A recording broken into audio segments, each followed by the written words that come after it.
Doesn't look like we're getting one with the burst. Come on. That one was a crit. Maybe not. Maybe it wasn't. Maybe Friends, gaming laptop. The dude just can't do it. You can see the crit already, Look, you can hit that escape key all you want, but it's not going to get you out of this reality. I also didn't know SteelSeries made keyboards for laptops, and I also now know who plays those shady graphic novels on Steam. Somebody in the comments says, Dorito Dust Gaming. You're being very there. I hope it's Dorito Dust. I wonder why my computer is overheating. Oh, well, let's see here. It's definitely not the lights. It actually drive a ton of lights and it won't have any effect on your heat. Oh, there's a cat on top. Well, we're going to call that issue A. Get a white cat. They reflect heat better. This is absolutely true in the universe of things I made up. I was literally blinded by those RGBs. I saw the cat only after reading your comment. That is a lot of delicious RGB. I like glowing lights, so like, even if it's garish, I don't care. Staple neon to everything. Not your cat, but hey, there's neon collars. Very high quality Apple charger. Where did this Smithers voice come from? Oh my god, I can't stop doing it. Hey, there's neon collars. Very high quality Apple charger. We're going to call this issue B, because I'm not sure how you're supposed to get it out. Good luck finding the breaker box. Charger abomination. I lost my charger. Okay, this is actually not that bad. That extension cable is actually from a Logitech unifying receiver. I believe it came with a bunch of the keyboard kits. You might not be able to do like power delivery or stuff like that on that, but it'll go fine. I've seen far worse and seen far worse work. Enjoy your 0.2 amps at 4.5 volts. It's not gonna be that bad, but yeah, it won't be power delivery. My first HDMI casualty. Oh, this is my worst fear, especially. Oh, that's the top. Oh, that's so weird. There's cutouts in it. I'm sorry, I got distracted because that didn't look like an HDMI cable for a few seconds. But this is my worst fear with HDMI, especially breaking the port itself, like the cable. Meh, but the port or something with an integrated, output port on it that you can't replace. So I did a bad thing. No more connecty. I think I said that exact line many times as a network engineer. Oh no! Oh, you cut patch cables inside. Not patch cables. Oh my God! You cut actual infrastructure cables. Hang on. I'm actually gonna call a little bit of BS on this. Not BS, but like it's actually fine. So there's no servers in this cabinet. These are what's called fixed cabling. You run it from one place to another, and it is fixed. It doesn't go anywhere. Regular cables move throughout the night without you knowing. That's why your headphones get tangled. Anyway, fixed infrastructure cabling is usually cut to length and then punched down into a patch bay, a thing with a bunch of teeth in it, or a bunch of receivers for ports, basically. And there's no servers in that cabinet, and everything looks pretty shiny. I'm pretty sure you're installing the cables for the patch bay, but I could be wrong. The big problem is if you cut fixed cabling infrastructure, there's no real way to fix it. I mean, you can sit there and splice every set of 8 wires. Each cable has 8 wires in it, but the quality will never be there, and you'll always have problems with it, and you really just have to rerun the entire thing, which can be thousands of dollars. Hooray! Also, your network engineer will find you and fill your lungs with mayonnaise. Source, me. For legal reasons, that was a joke. For moral reasons, it was not. Oh no! Oh my God, what the hell happened here? All right, I've taken a closer look at it, and in my professional opinion, this is what is technically known as the solution is good luck. A little isopropyl and a toothbrush will have you good as Asus laptop not turning on. Sorry, my first response was going to be, well, you have to assemble it first. But Lord have mercy, is that black? It's like black mold or something? I will say, I have the first gen Zephyrus. Was my old laptop for many years, and it did blow a fan bearing. My house had a lot of dust because it was a very old place in New York, but still, like, it ran for 3 or 4 years, and it was like cleaned out fairly regularly. I really long for the day when you can have replaceable filters on the front of your laptop fans. Lenovo had super tiny servers. There were basically ultra small form factor desktops that had removable little tiny screens that you could take out and clean. And they were perfect when you had to mount a server in a restaurant or somewhere awful. I've seen cleaner used barbecues. I've seen cleaner movie theater floors. I've seen cleaner used movie theater barbecues. Actually, I don't know what CS is. Computer science? I didn't want to buy a new one. Oh, customer states. Okay. Oh my God. Oh no, don't don't do this. Don't do. I'm not even gonna explain why. Do not tempt me with explanations on how exactly many ways this can lead to a fire. Just don't. Thank you. Instead, I wanted to try to burn my office to the ground. So myself. Next up on the list, don't attack any enemies or bosses. Found this at school while organizing. How hard were you organizing? What is that? Hang on, speaker. That's like the touchpad, right? That's not the hinge. Oh wait, no, that's not the hinge side. That's the front. That's directly under the touchpad. What is that? God, the problem with these things is I get so damn curious. It's either the world's smallest laptop battery pack or some idiot put the processor directly under the touchpad. Or I'm misreading this whole thing. That's possible too. I lost my watch charger. I have actually done this. Pebble! Oh my god, there's so many stuff talking to Pebble! For anybody listening that hasn't paid into Social Security yet, the Pebble was basically the first smartwatch that was actually practical. It had an e-ink display, and it had a week-long battery life, and a completely open like app infrastructure. You could write your own apps for it. It's still, required coding knowledge and stuff. But as a result, there were all sorts of cool apps, like a Bluetooth control of your music, long before that was ever a thing. I didn't have the Founders Edition, but I had one of the first gens, and unfortunately, they were very cheap. They were like $70-something, and I got into New York subway car once.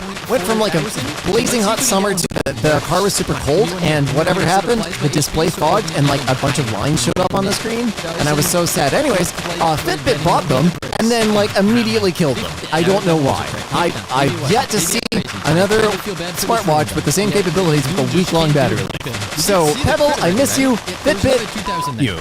Switch pulled from a factory floor near a plasma cutter. And it still works. And this was after it was shaken out. Yeah, network switches are some of the most ridiculous bastards. Oh my god. I was working at a construction site where we had flooding, and for whatever reason, they had designed all of the floors straight towards the center, treating that as the service way for water drainage, which was also where all of the IT equipment was on every single floor. So the bottom floor had about 3 inches of water in the floor, and every other one had been rained on for roughly 6 hours. I think we lost 2 out of 14 switches, and that was only because I probably should have waited longer to power them on, except I didn't know what had actually happened to begin with. I just saw an off switch. That was my first sign that something was up. I tried to power it on, and I heard a very loud noise, and all the lights flashed very bright. And then I smelled magic smoke, and I left. Turned the power to the closet off. Then I left. But other ones rained on for like 6 hours with a water main above them broken. Totally fine. User left their MacBook in the fridge overnight because it was overheating. I swear this is a double post. I swear somebody else posted this to. Okay, now I'm confused. I think somebody's copy pasting this. The thing in the fridge thing is not a terrible idea. The LG V10 was a phone that had issues with overheating causing boot loops, which happened during a train trip. When I was spending 3 days away from home, it was great.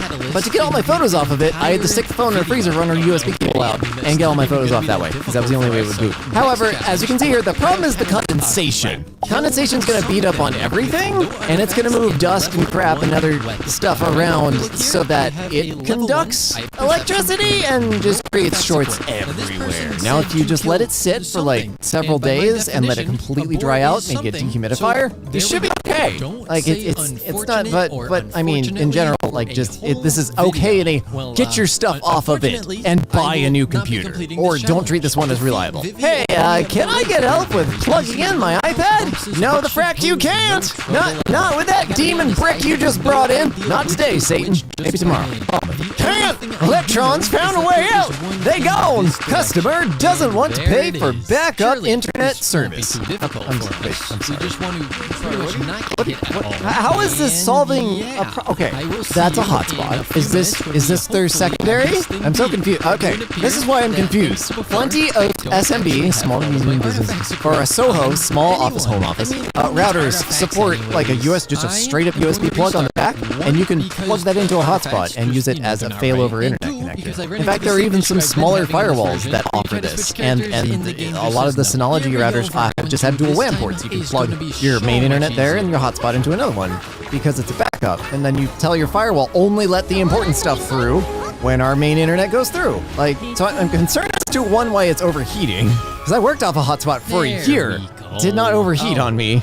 And 2, why a hotspot isn't a good backup connection for what appears to be a fairly small install. I don't know. I'll get it. Update. I didn't see the caption. This is nobody's fault or anything. There's not usually a caption. Customer doesn't want to pay for backup internet service, so they got a hotspot with a bad battery and an overheating problem taped to a fan to run their office network. If it's a backup, a hotspot is fine. You should tell your firewall, hey, only this stuff goes through if the main internet is down. So bandwidth shouldn't be a problem. But a hotspot with a bad battery and overheating, oh, do I have a essay on batteries exploding. And that's all I need to say about that. User states, PC runs like crap. I've never seen crap run.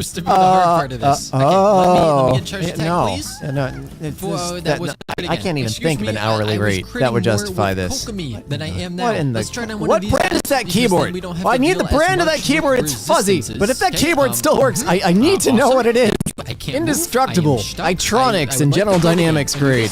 Why is our entry phone not working? Oh. Welcome to Telecom. Telecom sucks. You want to know why it sucks? Because you can be really lazy and it can just barely work. And nobody will notice. Data is finicky.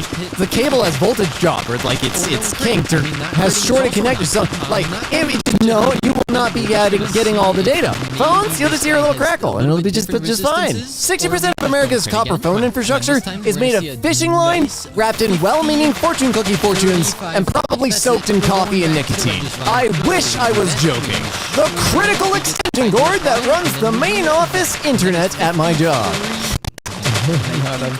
I love it. It's always a post-it with like an off-brand Sharpie. I am proud to see that they're using 14 or 16 gauge cable. Like, that's good. If it's a big internet router, it should only be like 300 watts. Like, this is fine from an electrical standpoint. From every other standpoint, it's stupid. Guy comes up to me at work and says he wants a car charger. Like a Tesla charger. Then proceeds to show me his little hot pocket. It's Spice Pillow! Spice Pillow bingo! Jesus Christ, don't plug that thing in. Why do you have that plugged in? Tiny self promo, I did an entire video on why this is bad. Just look up Spice Pillows the Lexikitty and hang on to your butts. We need less power. We need what? Wait, we need what? No, you needed less power like 5 minutes ago. What you need now is a new board and a new set of pants. Grape jelly is not a substitute for thermal compound? It isn't? Yeah, man, I was surprised too. The building is pre-wired. Oh my god. By who? Not only should they never work in the industry again, but I have this jar of mayonnaise and this here air compressor. Lay down. This won't hurt. For me. CPU fan not working. CPU fan has no blades, sir. I like to think that these little tiny gears are the fins. Like, he's just trying his best to just get little tiny arms. Would you remove it or leave it? Should I stay or should I? What?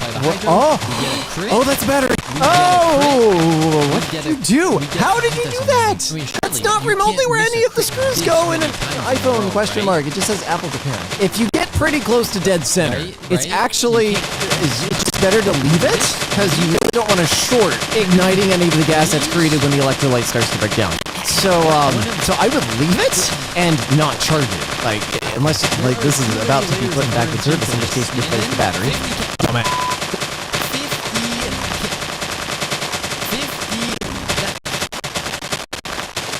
The SATA power port, SATA have a fight in the comments. One of my hard drives broke when I brought my computer to college, making do in a dorm to get my files up. Oh, you are so lucky. Oh my god, I was having a heart attack. The power port broke off, not the data port. Oh, you are so lucky. You can actually, if you are very careful, we did this once. You can take the controller board off of one hard drive and put it onto another.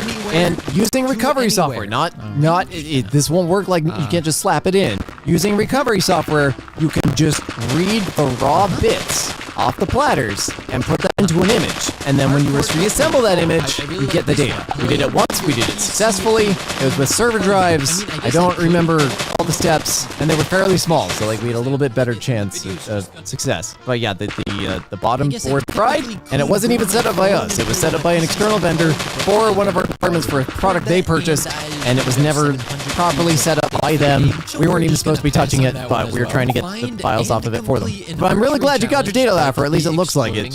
Your temporary fix. That's honestly perfectly fine. Like, for just a recovery scenario. Like, I've seen way worse, way more guts of hard drives hanging out, while everybody just holds their breath and hopes. Fun stuff. It's always from the least assuming colleagues. Some people just have, like, amazing tolerances. Like, I am cluttery. I don't do, like, food, like, I'm not somebody who leaves, like, food wrappers everywhere, but I have a lot of tech and a lot of cables and stuff. So, like, there's always a project going on. So the place gets dusty sometimes. Like, I'm gonna be the first to admit that. I have an air filter, and nothing I own looks that bad. But even I get bothered if, like, my screens are dusty, my keyboards are dusty, stuff like that. Like, I'll blow it off with a can of air every once in a while. I'll make sure my fans are clean, like, you know, twice a year, once a year, depending on how much they're actually used. I couldn't work on this. Like, this is not a daily drive. This is a barn find level of grime, and I've seen worse. Somebody, I fixed their computer, and their entire keyboard was just caked in lotion. It's not what you think. She just had dry hands and just constantly would apply lotion to it. She did it while I was there. She just had a bottle of lotion on her office desk and would just apply it to her hands and then, like, not wipe her hands or anything, just start typing. And I'd just sit there being like, oh my god, I'm gonna have to touch that again. It runs a bit warm. Did you use blue tack? What did you use? What are these chiclets? Dumb.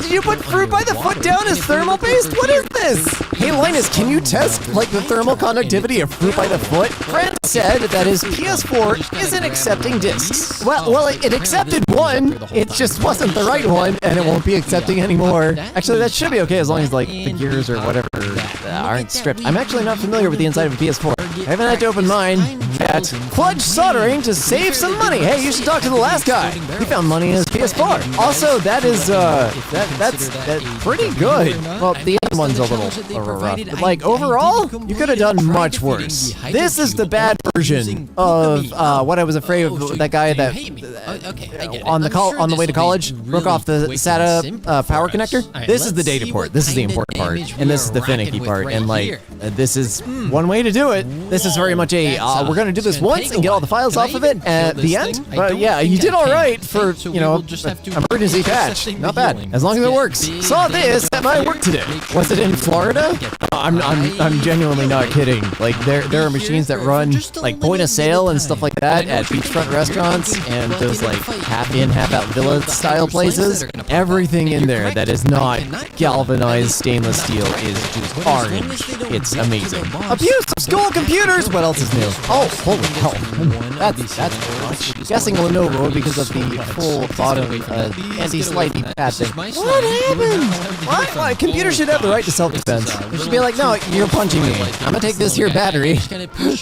and I can't describe the rest of that sentence because it's probably constitutes teaching you to make something bad. Had a 1 terabyte micro SD fail out of warranty.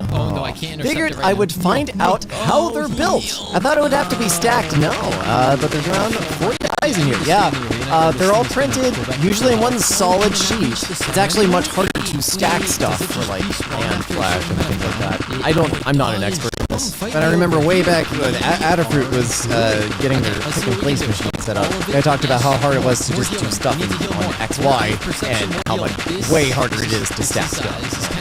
Especially for producing stuff at scale. I'm sorry I failed on you though. For reference, that kind of stuff, even nowadays when it's much cheaper, is like $100 at least. Have you seen a network cab worse than this? I've never heard it say cab. Also, don't post pictures on the internet that have labels showing. Security-minded me. But yes, I've seen worse. I've seen much worse. That is not that bad. Look at a hospital IT closet sometimes because they get no downtime. Because people don't just stop getting sick because you need downtime. And honestly, most of this isn't, like, tied up and not traceable. Like, this is genuinely not that bad. You should be able to handle this. Like, I don't know, maybe if you're used to, like, really pristine cabinets, racks, but that's bad. Old coworker sent me this. Okay, it took me a few minutes to realize that the entire thing is being held up by the I was like, what? The rack's on there. They gave them, you know, it's a little messy, but it's like cosmetic. Fine. Like, it's spaced out enough in the power panel. What are they going on the power panel for? That's fibers, that's fine. Oh, the card has a bunch of stuff stacked on it. Oh, it's touching the rack. Oh, it's holding up the rack. This is what happens when you pick out the location of the rack before the building's built, and then the studs don't line up. And then you try to use toggle bolts or some crap to nail it to sheetrock, and maybe it just barely holds. But the minute you put, like, a switch and a UPS in it, it's just flying down. But I don't understand why all the cabling's already running, because if you couldn't get the rack there, you shouldn't be continuing, like, you should stop running cable. You should find a new location for the rack. But I've seen all sorts of stupid reasons for stupid things. Makeshift cooling system for my laptop, because I am convinced this thing doesn't have a fan. Very rounded corners. There's nothing I can do to stop. Are you running it like clamshell mode with this? Yeah, that's an 8K. Wow, HDMI cable. Actually, this might be one of those older Vostros or Inspirons, or the lower end Dell stuff, whatever it's called now. I think Vostro's dead. I think it's all Inspiron now. Inspiron, XPS, and Latitude, maybe? Is that still there? I don't know anymore, man. They keep taking stuff away from us. Give me rugged, square, chunky laptops, please. It's just a can of club soda from a fridge that I have to change every 3 hours. I need to get it fixed, but this is my Band-Aid solution for now. Hey, I'll criticize a lot, but one thing I will always say is, at the end of the day, does it work for now, and you recognize that it's a problem? Like, as long as these two conditions are fulfilled, and you plan to fix it, like actually plan, not just, yeah, sure, I'll get to it, then it's fine. If it fits, it sits! Okay, fitting. Fitting is a very relative term here. Please do. Just complaining about laptops not having enough ports. Dude, why do you need 4 NICs? 3 NICs. 3 NICs and a power cable. Okay, you're allowed a power cable, you're allowed an extra NIC. 2 if you're a network engineer. 3 is far too many. Dude tried to make Spider-Man out of a laptop. Someone plugged an M.2 SATA directly into SATA. Oh, that? No. Oh my god. How did they think they were going to get the data? For those uninformed, the M.2 port is like one solid connector, which does power data. There's a little gap. It's all on one side of the board. If your power connector completely covers it, even just from a layperson standpoint, like, how will the data get? This is probably somebody who complains that power cables aren't wireless yet somehow doesn't want instant cancer. This place I found in an open area at my local community center. This is not a good fix. Linked to kitchen, that actually makes a lot of sense. Okay. Kitchens are weird. You said it was a community center, so I'm going to guess the budget isn't billions and billions. So what usually happens is you commission or you bid out a contract for a kitchen. Provide the stoves and everything, and they come in with point of sale, computers, everything like that, and they also run the networking. Or sometimes they'll spec the networking and have you run it, etc. But they decide where it needs to go and everything. You don't get to run that. So if you get a kitchen kind of after the fact, or if the kitchen decides to upgrade on their own terms, you just kind of have to run networking wherever you can. Now, there are jack locks for this kind of situation. Panduit makes something that basically slips over the network cable and locks it into place. They're used for VoIP services and stuff like elevator phones and 911 services, so that you can't accidentally or on purpose unplug the jack. Those should be on both sides of the cable, and objectively, this should be back in a patch bay somewhere. This is what we call a dry patch, and it's a pain to find if it ever gets disconnected, because you'll be tracing to a different room and you don't know what's going on. But it does happen, just due to things going in at different times. It shouldn't, but I see how it did. If you can avoid it, go for it. If you can't, sometimes you just gotta make do. Starting a cleanup in a 40-plus-year-old business in a 120-plus-year-old building. Yeah.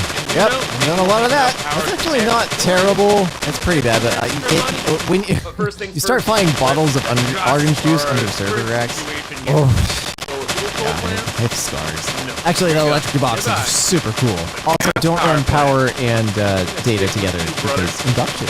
Saw this while upgrading thin clients. Still works. DVI, I know there's real uses for all the pins on DVI, but I just from my initial impressions, I didn't know what half of what the pins on DVI did, because I saw so many DVI cables, like the pins, completely destroyed them. The thing still worked. I was like, what are all these pins for? Like, it's still working just fine. What is all this for? Good. Don't get me wrong. It's good to have a dependable connector.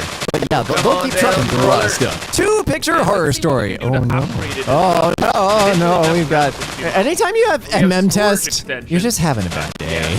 You never go into memtest happy. Actually, that's a lie. I run all refurbished servers when you buy them through memtest.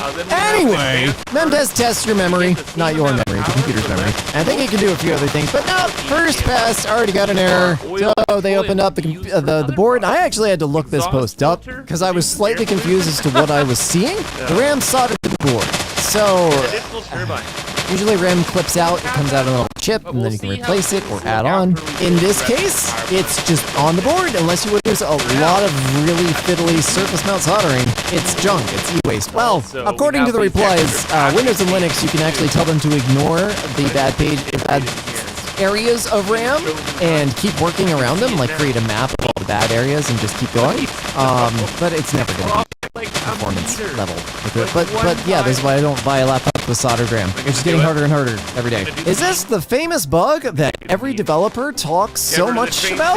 No, it's not, because you found it. This is a findable bug. This is the one you needed 5 layers of different duct tape to make go away. That would work too. Fun fact, the first bug was in fact an insect. Yes, it was. This is true. That made its way into a vacuum tube computer and made it misbehave. Oh, I need to do like a whole story on that. That's genuinely funny. Battery had a meltdown and grenade itself. Oh wow, did it actually get some concussive force out? Like, I can see the heat melted the trackpad a little, but like, did it actually blow out? That'd be hilarious. Not for the user, but any damage to an HP computer is good damage in my book. I don't need HP, I just hate HP. A gentleman brought his dinky HP laptop into the shop today. According to him, when the battery cooked off, it blew the left mouse button off with enough force to lacerate his wife's face and hands, in addition to the chemical burns. He had us pull the SSD. He's going to be sending the machine back to HP for compensation, as he very well should. Yeah, I was about to say, oh, HP is going to pay you off so they do not face a lawsuit for that, because, yeah. But yeah, a quick tip for you, HP. Stop using cheap parts, and stop using cheap crappy batteries, and make hinges out of something that isn't frickin' paper. I'm fine, why do you ask? An HP tech once told me that HP calls these thermal events. If you have an HP branded spicy pillow, drop those 2 words into the tech support ticket.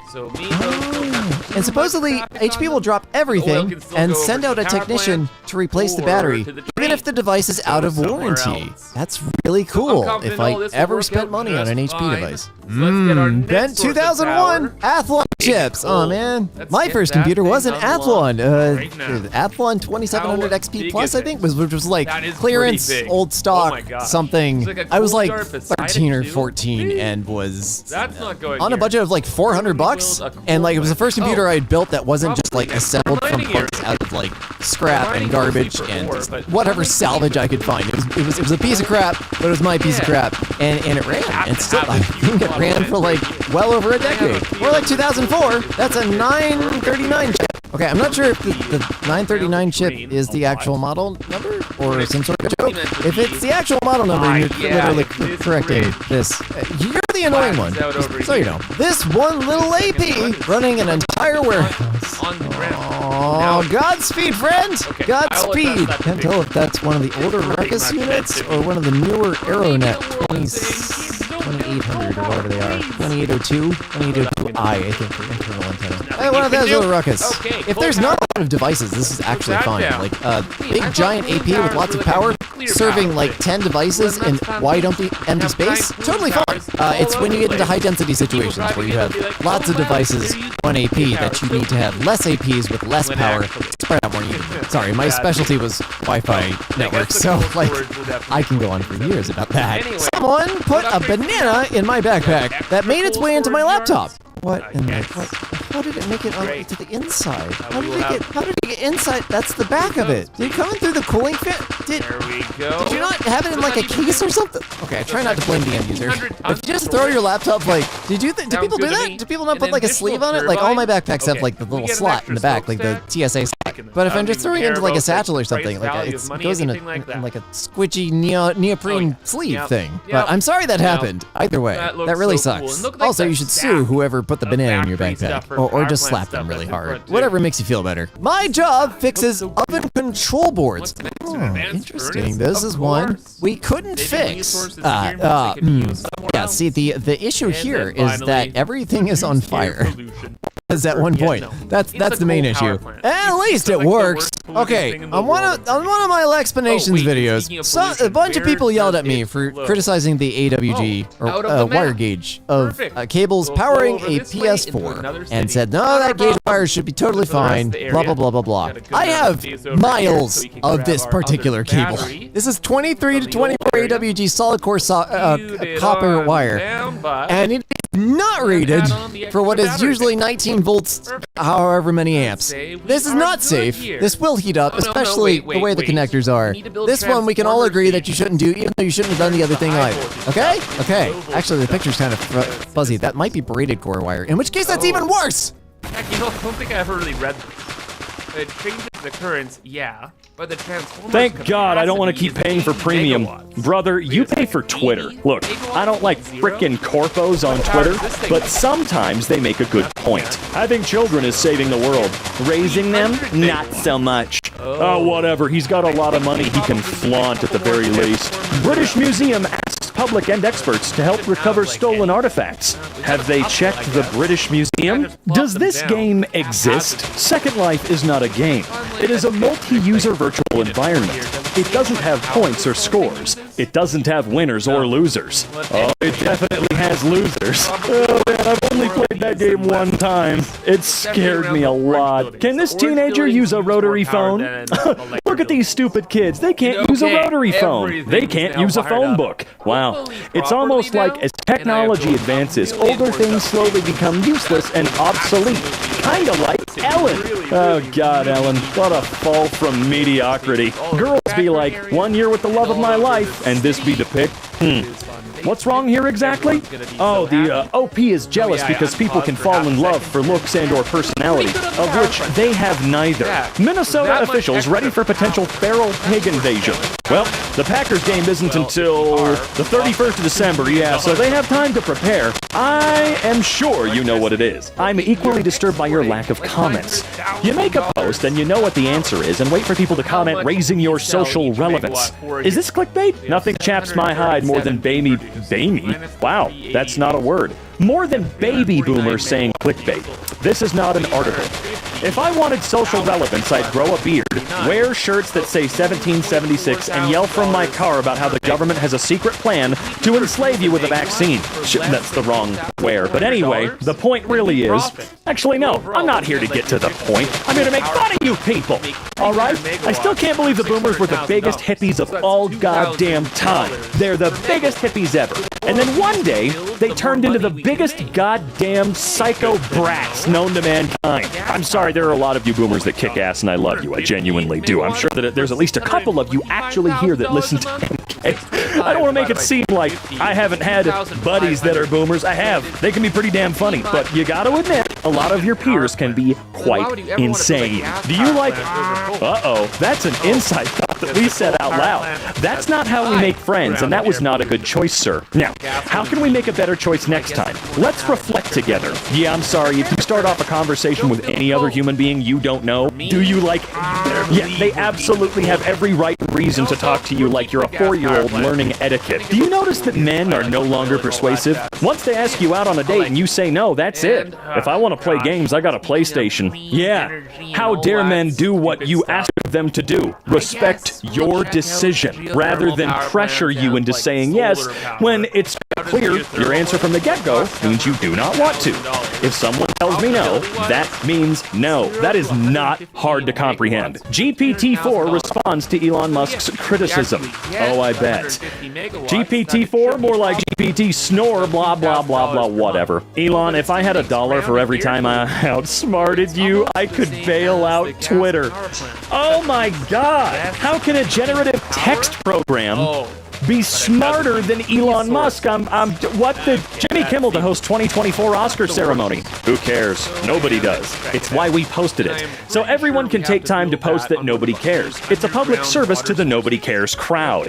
Yeah, look at that. 3,000 likes, nearly 70 shares. Look at that. Sorry, not 3,000 likes. 2.9 thousand comments. I forgot.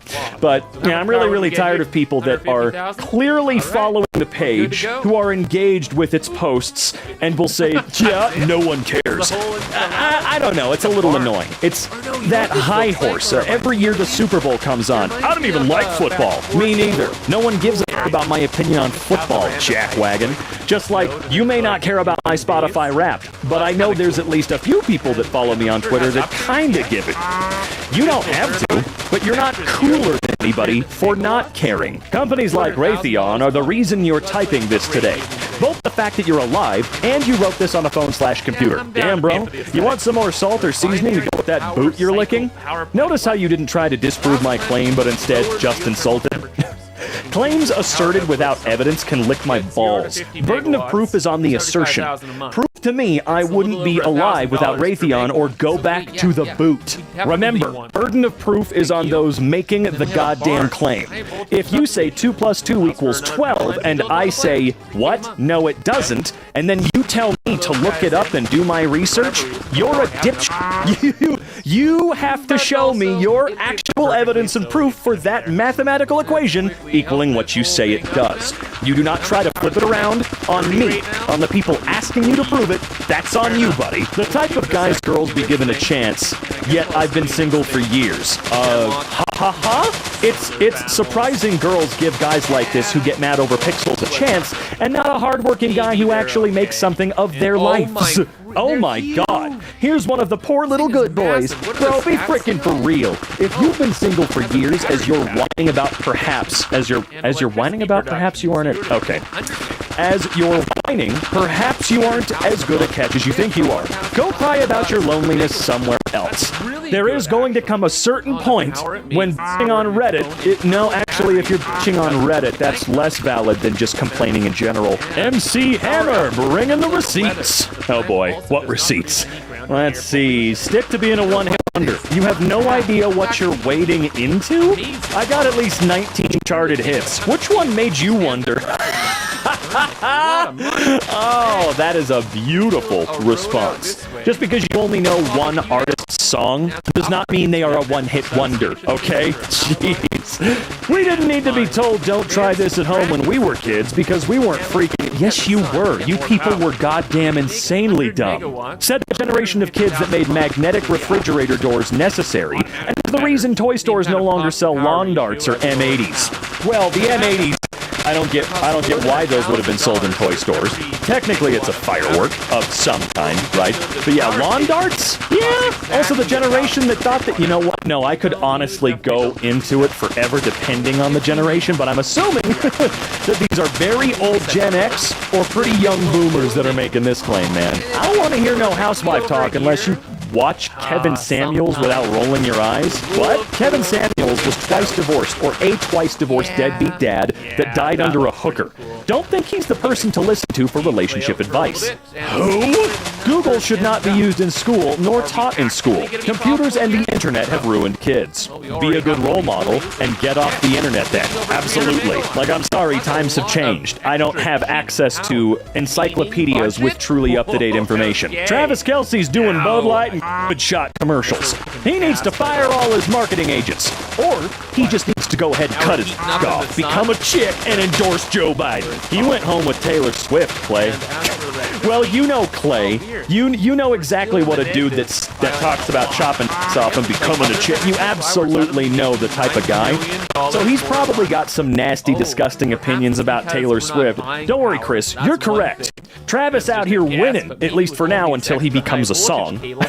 God, I hope someday she settles down and has no more material. Maybe she should settle down with one of her girlfriends. You know what I'm saying? I think that would be the true end of this story. When I was a kid, if you walked around with a mask on because you had a 0.2 chance of dying, they called you a paranoid schizophrenic. Bruh, 0.2 is 20%. And that is way higher than... Wait, hold on. What was the chance of contraction? At the very least. You see, I hid my head under the sand for several years. What was Chopin? Is it Chopin?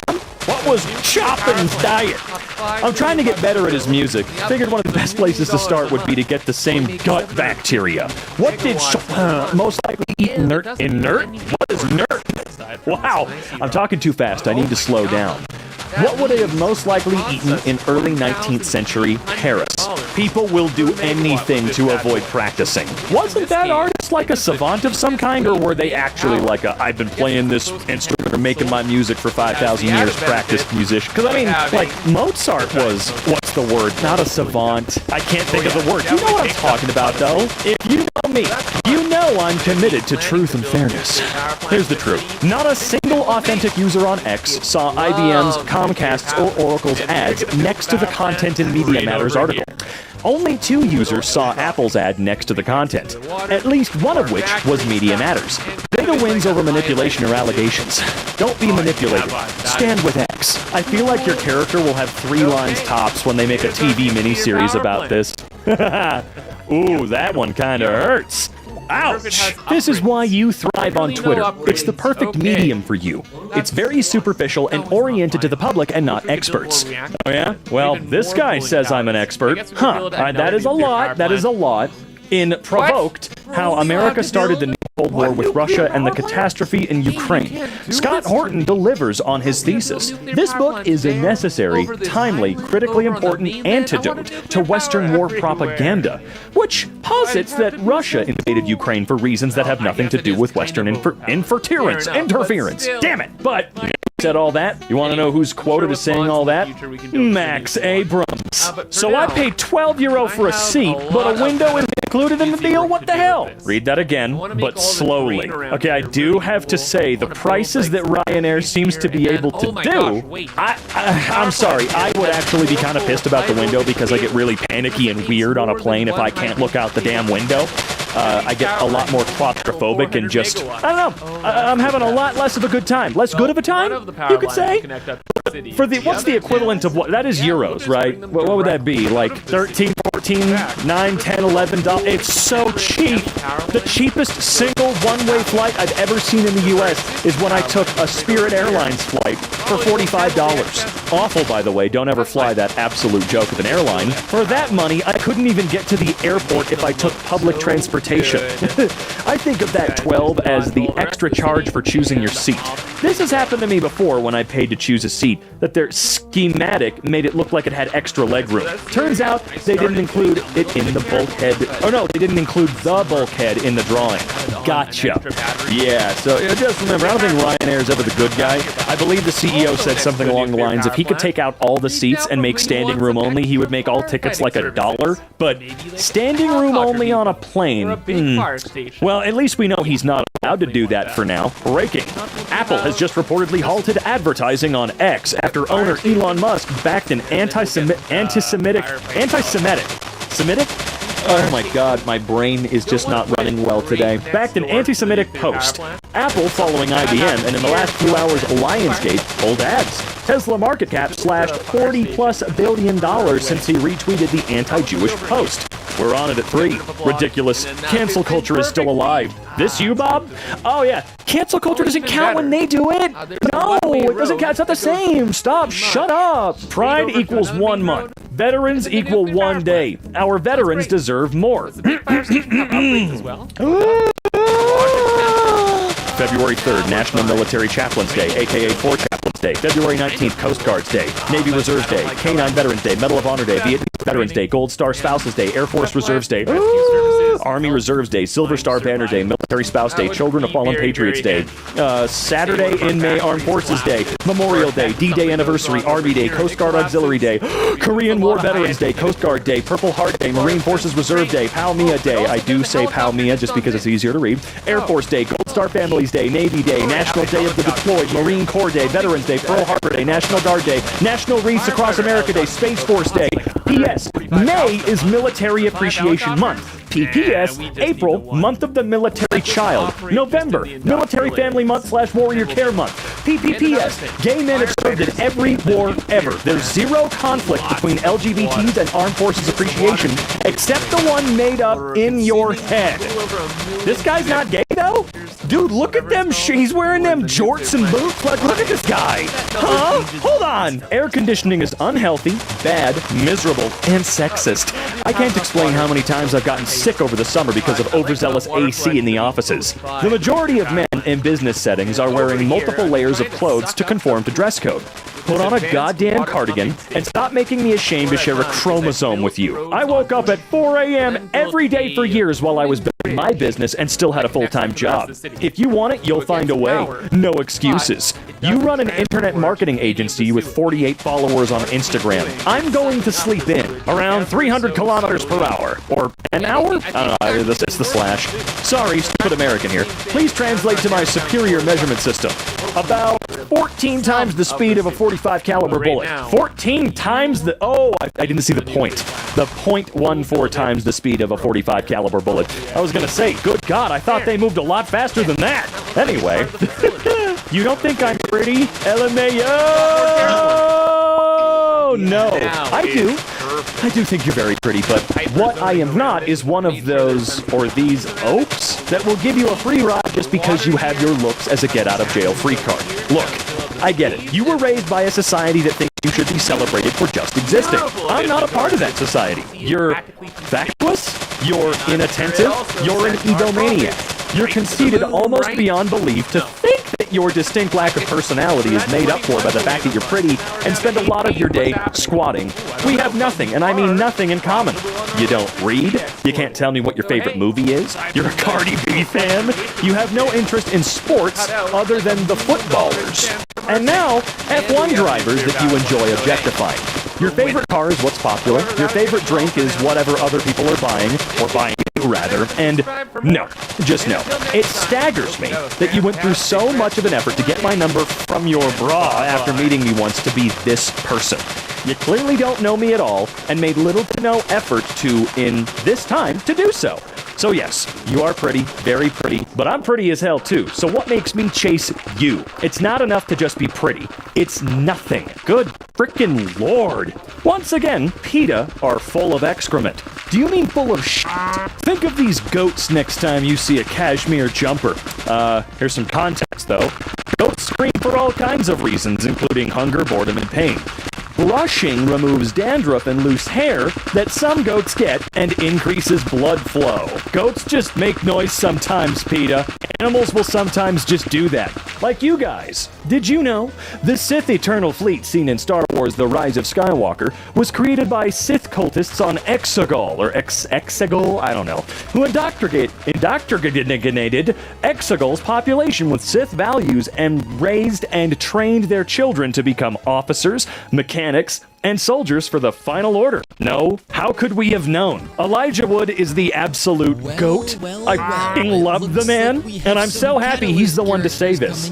Also, why is that like the only cool part of that entire movie? The two good parts of The Rise of Skywalker were the trailer music for the final trailer, which was amazing, wish I could listen to it elsewhere, and that giant death fleet, that looked really cool, but, you know, the movie wasn't. My abs are tight, but my pussy is tighter. Dad must be so proud. Well, I graduated valedictorian, went to college on a full ride, am on Forbes 30 Under 30, provide for both of my parents, and I look good as fuck in this picture. Why wouldn't he be? Hell yeah, motherfucker. You are able to be a woman, enjoy your sexuality, be comfortable with it, and flaunt it just like a lot of dudes do. You're allowed to do that, alright? And she's probably way more successful than random Mr. Twitter dipshit 4.2. Redditor forgets women exist. Well, of course they do. There's no women on Reddit. How are they gonna remember? Skill issue. My boyfriend is the wind beneath my wings.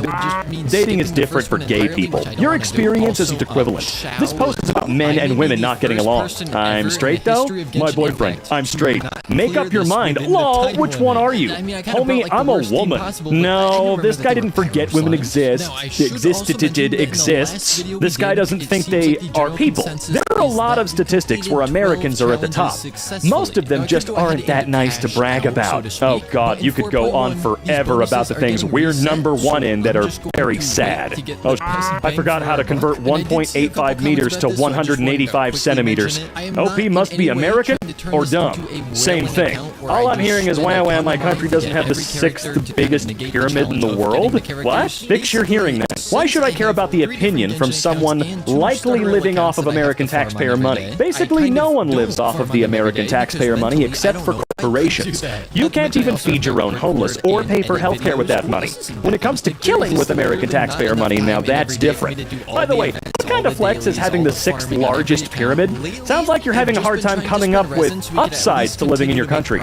Wait a minute! Is he talking about the pyramid I think he's talking about? Oh, I thought he was talking about the Bass Pro Pyramid in Memphis, Tennessee. I thought he was talking about that. He might be talking about the Luxor in Las Vegas, because that's a pyramid, last I checked, and I think it's ranked 7th? I don't know. I don't think the Bass Pro Shop's pyramid is all that large. I think that triangular pyramid-looking building in San Francisco is like the 2nd tallest in the world. I don't know. Just one Google away, probably on a garbage website that doesn't prove any of that. I don't know. You should look it up, though. I'm not making any actual claims whatsoever right now. I take back everything I said. I genuinely thought he was talking about the Bass Pro Shop's pyramid, because we all find that thing very, very funny. Also, I, as an American who does not consider themselves to be completely lost, please don't call me dumb because I live here. That's fucking stupid, and you're probably above that. I mean, I don't know, you might not be. I don't know you. I'm confused. Why aren't you making sandwiches? Oh, I wonder who you said that to. I'm sorry that your dad finds you girly and will never be proud of you. I'm sorry your mom drinks when she thinks about what a disappointment you are. Maybe one day, if you try, you can have substance in your life instead of old stiff socks. I hate how sexual the world has become, okay? There's an orgy depicted in the Sistine Chapel. The Romans used to have holidays dedicated to sex. Concubines and royal courtesans were the norm. Stone Age humans had sex with toys. The Kama Sutra was written around 400 BCE, and Cleopatra owned a read a book. I'm really tired of, oh, the world's nothing but sexual garbage now. No, you just need something to be mad about today. Source? I have 2 excellent sources, Control-C and Control-V. Oh, you do not understand what ownership means. I get it now. Good luck with whatever you got going on, buddy. Only someone who bought NFTs can truly understand what the concept of owned means. Gotcha, bitch! Everything you are witnessing is a plan to destabilize, destroy, and transition the America you grew up in. Charlie, how old do you think you are? For reference, the man is 30 years old. I'm going to be turning 28 in a few weeks. We grew up in the same America, and what exactly was it like when we were kids, Charlie? Oh, we were playing Kid Pix and old school RuneScape? Are they trying to get rid of those things? Charlie? Idiot. I grew up in an America where a woman could not get a credit card. Marital was not only legal but considered impossible. Gay sex was punishable by hard prison time. Possessing marijuana could get you life in prison. Black men were still being punished. Young men were being drafted and sent off to die, and I am only in my early 60s. Your romanticizing the past is self-service bullshit. And Charlie never experienced a fraction of those things. Actually, hell, has Charlie ever experienced any of America at all? I probably experienced more. This lake vehemently stands with women having the right to choose. That's a word I don't read out loud very often. I just don't know how it's said. Water is wet and abortion kills a human being. Thomas, not even your first talking point is correct. Water is not wet. What water touches is wet. I'm confident I have a lot more experience in making things wet than you do. Lol, dude. I am legitimately a doctor. Wow. And would like to recommend a therapist and maybe some anger management programs. Help us out there. I'll be praying for you. Take care and God bless. Okay. You're posting pictures of yourself to free compliments and asking about a nose job to strangers. I'm not taking advice from someone who is so desperate that they turn to the dumbest website on earth for validation and then tell telling people to go through therapy. Figure yourself out. Why are you needing validation from random people online? Go preach elsewhere. Your bio, nurturer with a hint of thug. Sure, continue with your wisdom, doctor. This thing about how much men think about the Roman Empire shows how little women know about most men. Men look at history to learn from past mistakes. That is not why they look at history. This shouldn't surprise anyone. The thing that surprises men who learn from history is not everyone else does, and cause the same problems that brought down entire civilizations in the past. Quit listening to Andrew Tate. Oh, wow. Happy Ramadan. Notice you insult our holiday and we're unbothered, but if a cup says Happy Holidays in December, your wide ass gets as heated as this bacon. Oh, man.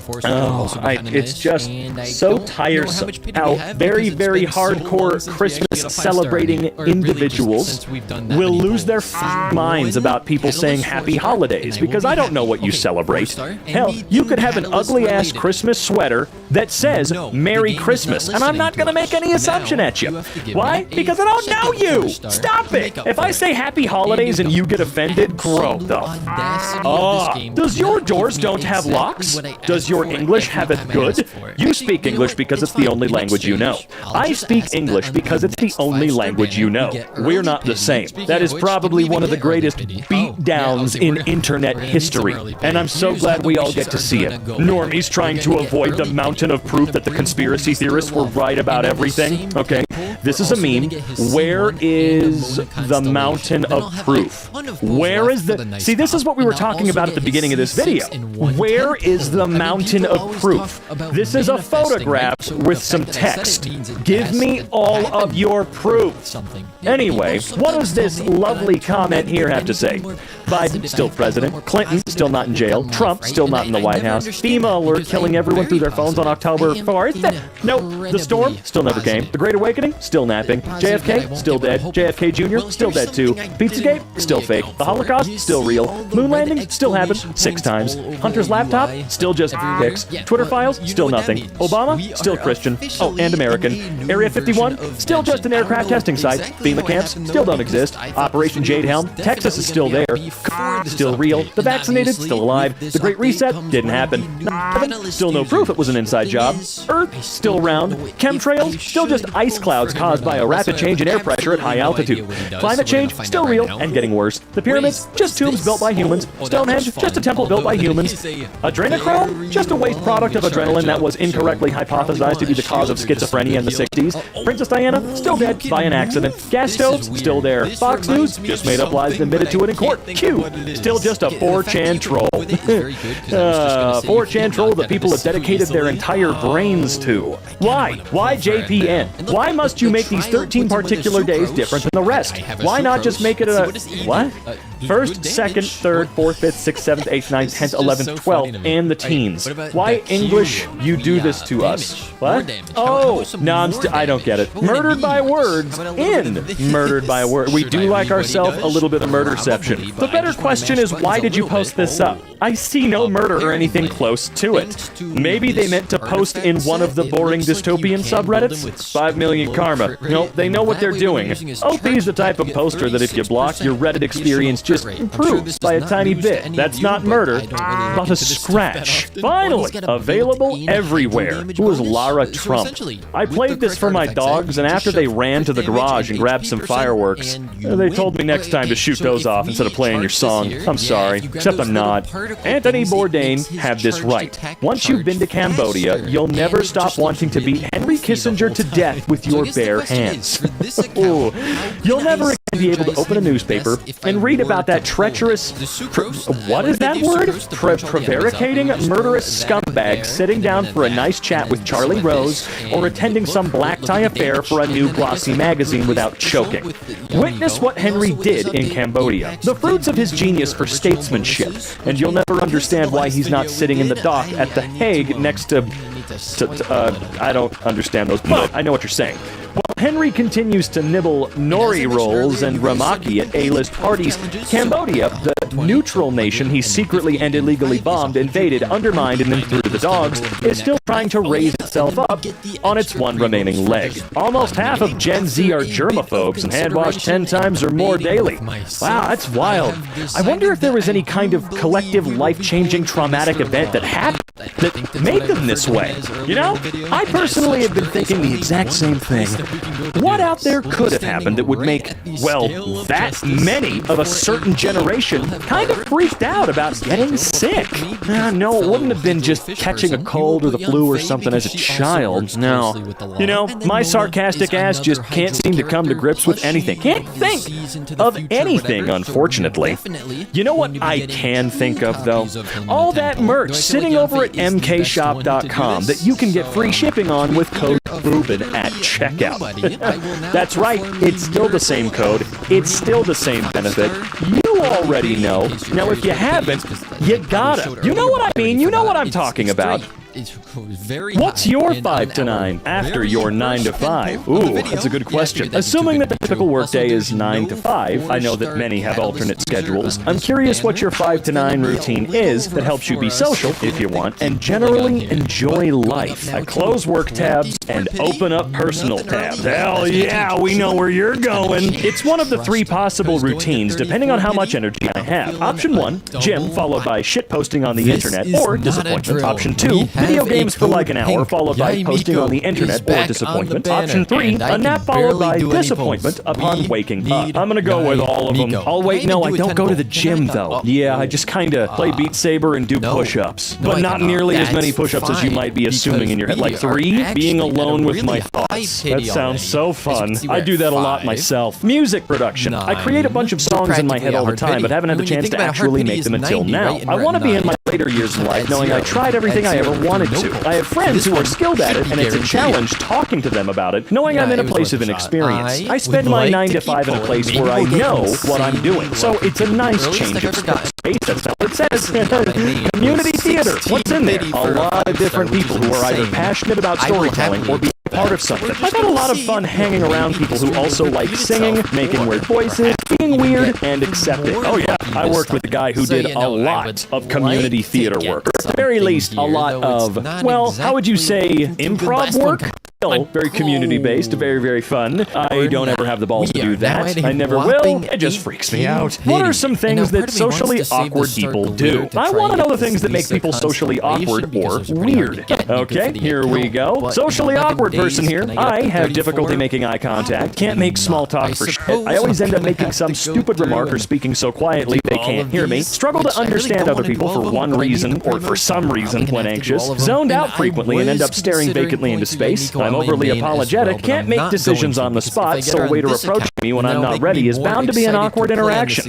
I, at the very least, have always had difficulty making eye contact. I look everywhere. If I show up to a party and everyone's mingling, it is not possible to enter a conversation, so I just wander around the periphery for a few minutes and then give up and leave. I'll make plans to go to a cafe or the store or the gym. I'll get there and see a crowd and give up and leave. I've been there, man. I've absolutely been there. I had a roommate that for whatever reason could never tell when a conversation was over. I'd say something like, cool, sounds good, and turn to head into my bedroom, and he'd follow me to keep the conversation going. I'd go so far as to be standing in my bedroom doorway, slowly closing the door, and he'd just keep going. I think I developed a sixth sense for it while I was living with him, and now I always notice it when someone misses a conversation cue. So that is the first I've never done that, but, you know, I'm able to tell when a conversation is done. Even if I'm not the one that ended it, I feel like it's a little easy, at least for me. Sitting alone watching TV and eating party snacks while everyone else is talking with each other at the party. I can't do small talk. I have no clue what to do at parties except stand in the corner until I leave. I find them painful and avoid at all costs. Yeah, that's why a lot of people do drink at parties, you know? Not that you ever should feel like you can't have fun without drinking, because that's not true. But for someone like me who never really knows what to say, drinking does help open me up a little bit in big social settings like that, to the point where I'm actually able to talk about anything at length. It goes from, hey, how's the weather? What do you do? To what do you do in earnest? And then actually being able to relate to that and ask them questions and keep people engaged. Very, very different. A socially awkward behavior is to fail to recognize that people are not interested in the thing you're talking about. If you find yourself in a conversation where you're the only one sharing and asking questions, it might mean that the other person isn't interested, and you are putting them in the awkward situation of forcing them to be polite. If you choose to share a detail about something important to you, for example, that you enjoy painting, note if the person you're engaging with asks you follow-up questions or shares their own personal anecdote in response. Those are signs that they're interested in engaging conversation about the topic. If instead they say, oh, cool, good for you, well, that would be kind of weird. That immediately would tell me that, oh, okay, they're being supportive, but probably aren't hoping that you will now talk to them about your painting every time you see them. I get it, yeah, absolutely. This is why I don't talk at length at all, because I know no one gives a flying about what I have to say. Are phone calls to friends merely to chat without any agenda still a thing? I mean, I don't know. I don't think phone calls know. That's why Skype and Discord and all the other online chat programs kind of changed the paradigm, so to speak. I don't know if that's the right word here, but they changed everything. They really did. None of my friends call me anymore. I used to spend an hour talking with my friends about 5 years ago. Now, if I get a call, it's usually because they need a favor. It's just texting now. Is this the case for a lot of people? I mean, again, I'm from a generation where, we started making friends through Skype and then eventually Discord. Something changed in my world. Phone calls are almost anxiety-provoking to me now. I'm 7, talked on the phone about nothing all the time for 50 years. But now if I get a call from a friend, relative, or my own children, my first thought is, oh God, what happened? Seriously, it's strange. I still want to know if, say, you saw a new bird at the feeder or your what blew?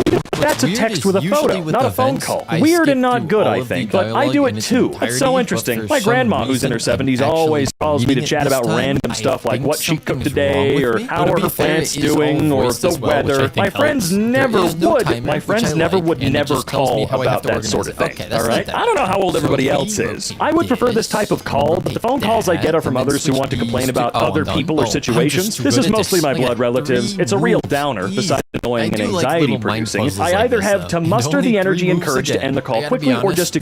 If this is a real need-a-friend situation, my friends send a text to check in first and give a synopsis. I have one friend who's out of state now, and she's the last to actually want to chit-chat about random. People are socially drained nowadays. It's definitely a bigger issue. My neighbor's wife has cancer. So my neighbor is older and so is his wife. They could be grandparents, or my grandparents, rather. I'm 23. And apparently, the cancer treatment is getting worse instead of better. She's in the hospital and he visits her and comes back home. Today I heard him cry in the corridor. I know that there isn't anything I can say necessarily that helps, but I wish to be able to say something to not seem apathetic. Is there anything I can say? Is there anything I can help? When my dad was sick with cancer, neighbors dropped off food. That was a really big help for my mom. I'd say start with that. This can be abstractified to solve problems and save time for grieving people. Unexpected sweets are awesome, as well as food, if you will, their dietary preferences. Gift cards as well. You can offer to drive him to the hospital, pick him up, bring him food, do the shopping, take care of the garden, etc. Anything that helps. Maybe just sit and let him talk. Sometimes someone just needs to let it all out. Personally, I wouldn't want to give the appearance of pitying your neighbor. Wanting to help is a nice sentiment, but very difficult to do without adding to the mental stress of going through something difficult. If you see them normally during the day, say hi and listen, have a nice chat, stuff like that. Just reminding him that there are friendly people nearby who respect his space. That can go a long way. Tip, if someone compliments you, don't argue with them. You may have low self-esteem, you may want to appear humble, but if someone tells you have a nice hat, don't say no. They just want to compliment you. Just say thanks. If you really want to appear humble, say something like, you think so? Thanks. I mean, I only really argue with super close friends and like, nah, you're lying, I'll kick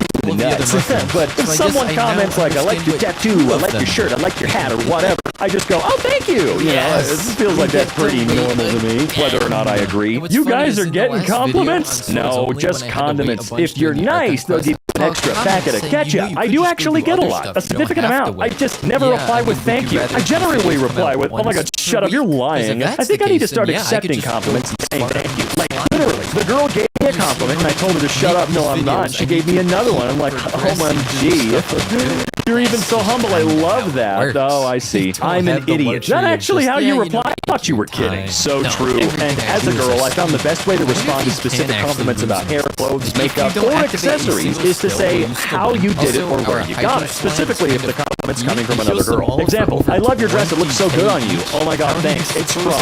Your hair looks great today. Thank you. I tried out these new heatless curls. I can send you the tutorial I used if you want. What are subtle signs someone is not confident? I've struggled with confidence for a long time, and I've at times been surprised by people pointing out little behaviors reflecting that. So I'm wondering, what are some signs that a not just person waiting isn't until the next morning. overcompensating for You're not their just waiting insecurities? I until really Sunday regret doing this when I was You're younger because it's waiting actually full really annoying to the people days. around you. I used to put myself Max out down this clock before and other sit here people for could so that it one wouldn't hurt as much if someone did say This something event about has me. more Oh my god, I did that parts too. than I the told art myself I was conquest. being brutally That's honest kind with of myself. crazy. But out You know loud, the if funny I could thing say about how guys who ugly I say was in front of other people, they surely couldn't hurt me. But it has these problems. It didn't work. If they insult you or even agree, it's still devastating. Absolutely. It's not really true. It's a subjective statement, and the truth is some minority of people I find hot think I'm hot. There you go. It's unhealthy. It only weakened me and fixated me on my flaw. Even if something is janky, only give the power and energy you need to care for it. Don't let it define who you are. I eventually learned this horrible strategy, and now I recognize and accept my flaws as they are. But I will not make it a tragedy. If it comes up in conversation, I can make an upbeat joke about it, but I will not shame myself anymore. I learned that I needed to be a friend to myself and stop saying cruel things that I could never say to another friend. You have to act first before you can believe. So I found lots of minor opportunities to silently compliment myself for any positive thing. I don't know what to do around people who do that because me not offering reassurance is probably taken as he thinks everything I just said about myself is true, when really I'm just tired and don't want to entertain it. Complete surrender, total resignation, too many failures, betrayals, complete I cannot change anything victim mode, which is total bullshit, I know, because I for one have a quite intelligent brain and know exactly where that leads to, downward spiral. More time passes with more stuff undone, more chances squandered. But when you fail and have been failed too often in life, you simply won't try the new stuff on offer. Confidence comes from trying and succeeding repeatedly. Two opposite behavioral ends are big giveaways. Constant bragging and competing. Inability to see others succeed and defensiveness. This unintentionally announces insecurity, and insecurity lives where confidence does not. Constant apologize. Zero boundaries, boundary enforcement, compliment hunting. This one's more obvious, but confidence is required to stand in your statements, needs, beliefs, and opinions under both casual scrutiny and hard pushback. Also, fear of change or challenges, which isn't a singular behavior, but instead a series of decisions and reactions. Confidence is required to change your mind or your habits. It's also needed just to take on new challenges without being, well,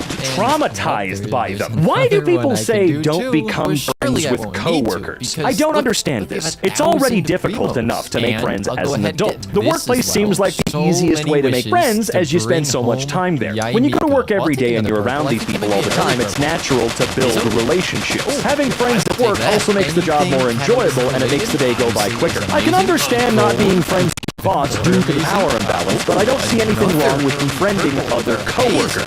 I've heard this, but I don't care. As we get older, it's harder to socialize because of other responsibilities like family, etc. I tend to keep coworkers in a few categories. Actual friends, these are few and the circle is tight. These are people I text and talk to outside of work hours, share personal details with, and if possible, actually hang out with outside of work. These are people I've kept in touch with after one or both of us have left the company. Work friends. These are people who I'll be close to while working together, but once one of us leaves, we'll lose touch. We might share surface level details about personal lives, but nothing really deep. Absolutely nothing wrong with that person, but for whatever reason, it doesn't progress much more than that. Coworkers. These are people who I don't talk to unless I happen to run into them. It's mostly just small talk about the weather and work, nothing personal, and then we go about our day separately. Also, I don't actively, consciously try to lump people into these categories. And yeah, over time, things change, and the person who was a work friend might turn into an actual one, and vice versa. If you become actual friends with a coworker, you should treasure it, because as you get older, it becomes harder to make new ones. I've never heard this. However, I try to stay as neutral with coworkers as possible. If you go either direction, you run the risk of making things bad at work because friendships can and do go wrong. I've had people force friendships on me at work, and it did not make a bad job better. This is just something that depends on the person. On top of that, we didn't stay friends after I left the job, which to me means you weren't really a friend to begin. And then you end up in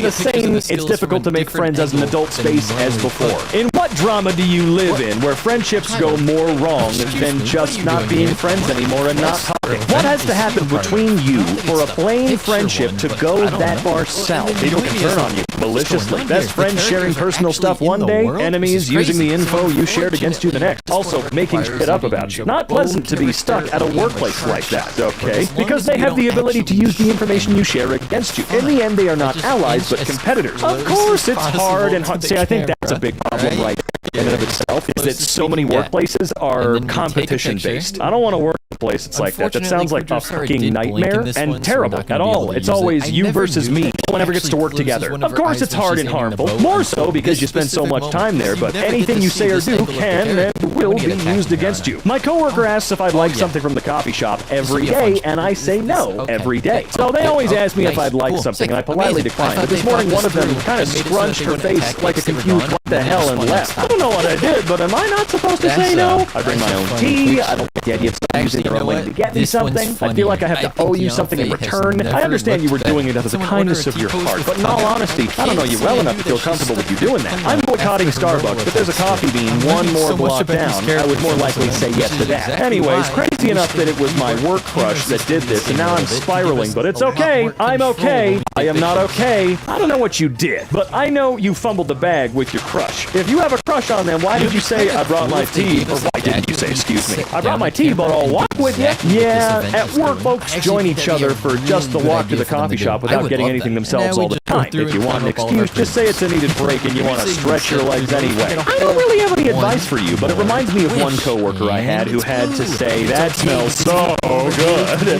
every single goddamn day I got my lunch out. It was one of the most annoying experiences of my life. Should have killed him. Nah, that man was bugging for peace for real. Absolutely.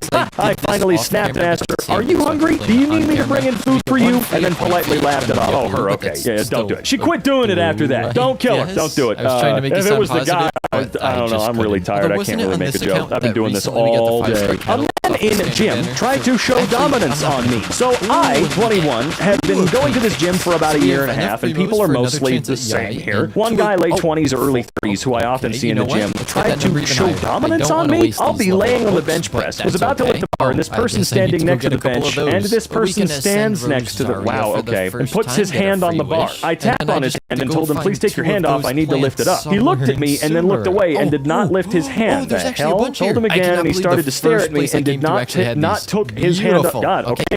For a continuous 5 to 10 seconds, and I told him again to take off your hand. Then he take off his head and went away, and my assessment from the situation that he was trying to assess that whether I will show resistance or not so he can abuse me in the future. I wanted to ask what I can do in this situation.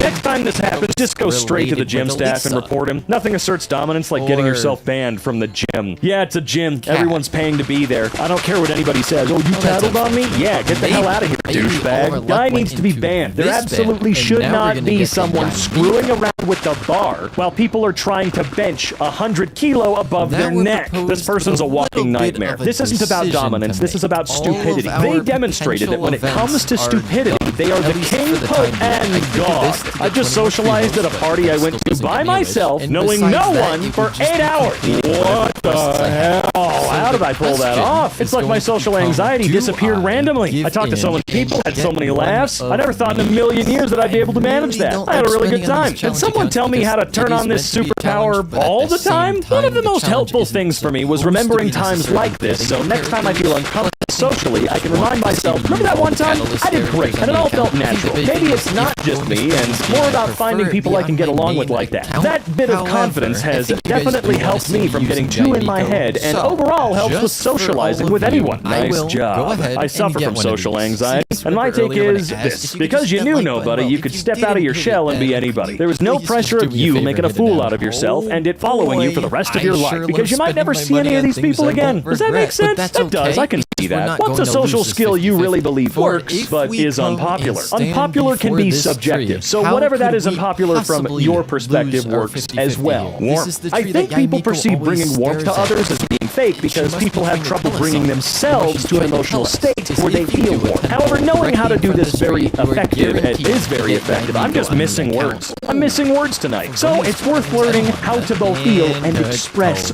warmth. Being unorthodox, not too much. We tend to subscribe to a bunch of social rules, but I think sometimes a pinch of nonconformity can make one stick out. For example, expressing a different opinion, talking about the weird stuff that you think no one would be interested in. I don't think you have to talk about Taylor Swift or pop culture all the time. Sometimes you can talk about nerdy things and find an audience out. Exactly. I think there's being weird, which most people call interesting, and actually just being weird and making people feel uncomfortable. I was a quirky kid, and am now only realizing that I suppressed a lot of my interest growing up because kids and teenagers, to an extent, tend to value conformity. now those same quirks can make me the center of attention at any social gathering. Stroking egos. Some might call it manipulative, but with some of the worst kinda of people, telling them they're teaching you something or acting as if you're in awe of their talent will get you on their good side instantly. I suppose. Interrupting. It's actually socially acceptable and an effective conversational tool. It's hard to talk about online because it needs nuance and context on the worst people abuse it. Oh yeah, for sure. If someone will not let you talk, punch them in the dick, no matter who it is. I learned this going to industry trade shows where you walk around and talk to vendors and suppliers at the booths. I would stand there waiting politely for my turn to talk to them while everyone else either talked forever or missed out, while more forward people cut in to say hi and got their turns. I had to learn to interrupt politely with timing to get my attention. Not only, oh, I see what type of interrupting you're talking about. I gotcha. Not only was it effective, but honestly, it is expected. The vendor was happy to talk, and the other person was happy to move on to the next target or oblivious and needed a nudge. A younger example, you're walking down the school hallway and you see your friend, but their back is to you and they're talking to another. It's generally okay to poke your head in and say hi and quickly catch up before moving on. Your conversation can continue as before, and you reinforced your friendship. Outside of some greater drama, nobody in this situation is aggrieved. Or imagine a table at a bar with your peers, and one person is dominating the conversation. They're likely waiting for someone to interrupt and counterpoint or whatever because that's how it is at their family table. It's how they grew up and consider, or what they consider,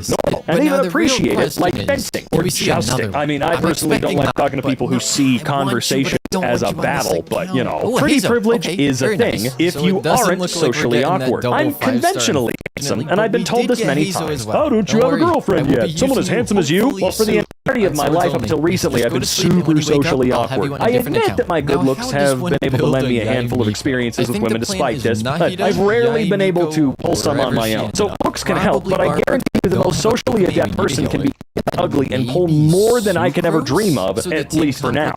100% true. I used to work in fashion, and I know this guy who's a socially awkward, even though he's absolutely lovable once you get to know him. Always initially attracted a lot of attention. People really never click with him. I also know a guy in the same circle who's the opposite. Pretty average, to put it nicely, in looks, but very socially adept. He dated a lot of the models we worked with. Why do you think so many guys that look like me are funny? Why do you think that is? It's really disheartening when your attractiveness sets expectations for people. So when you go to socialize with them, they're let down by personality. Happens way too much. Letting down someone by personality just makes me even more miserable. It means I must really suck to be around. Are people raised on love more likely to be healthier individuals than people raised on survival? Are they more likely to succeed in life and in friendship? I think it really depends. Someone raised on love might be better off emotionally and be better at communicating, but someone raised on survival might be more disciplined and better at improvising. But you will need all of these skills to be healthy. So it's mostly just a matter of supplementing the skills you have failed to gain in childhood, but in adulthood, a love upbringing is a privilege. Sometimes the raised with love and safety is given an opportunity to explore life and succeed. They often are afforded more chances to safely discover and pursue their interests and passions and have access to a safety net more easily and unencumbered routes to success, not having to focus on survival. Of course, there are benefits to learning how to function in a dangerous world and gaining the capacity to wield / wend one's way through. It's a more narrow, specific path. One raised on survival focuses on just that. Just brought up in a traumatic or toxic environment likely have very good instincts, but out of necessity. Then we can factor in Gabor Mate's theory about childhood abuse and trauma and effect on physical well-being and lifelong illness and mental health. Nobody gets out alive in the world, and we all suffer and have our own traumas and setbacks, but those with a loving, safe start have a leg up. I was raised by unloving parents. It affected all of my relationships. I'm just now learning my upbringing affects the way in which I behave. Now my relationships are more healthy, so it's not impossible to love yourself and love others. I was raised to survive, so I think chaotic events tend to not faze me as much. I was raised on love with a parent who went out of her way to give myself and my sister everything we wanted, but I sit here at 53 completely unsocialized, spending 90% of my time on my own with literally no friends, and only ever having had one relationship that lasted a month nearly 30 years ago. A former friend of mine who was slightly younger than I am, was very much the epitome of being raised on survival because he was once attacked by his brother and stepfather and kicked out of a house, or out of the house he grew up in. Is currently living in a house he owns and is married with 2 kids. Everyone is different. There are no rules, if you will. I'm 25 and feel like my social skills are that of a 12-year-old. Seems like a lot of people feel like their social skills are very, very poor. I have extremely debilitating social anxiety. When in social situations with new people or acquaintances, I go into freeze mode and forgot everything I've ever known or had an opinion on. I've struggled with making and keeping friends my entire life. I thought I'd grow out of it, but never did. I don't understand social cues, how to respond or keep a conversation going. My anxiety has prevented me from doing/accomplishing so many things in my life, and it's not to the point where, or now to the point where it is anyway, now affecting me physically, and I've had to leave my job. I've completely isolated myself. The only person I'm 100% comfortable with is my partner, but I can't ask him to isolate himself in his room all day. It's at a point where it's not fair to me, but he's my best friend and we've been together 5 years. It really bothers him that I can barely keep a relationship with his family, and I really want to get over my fear of being vulnerable or being perceived. Are there classes you can take for this kind of thing?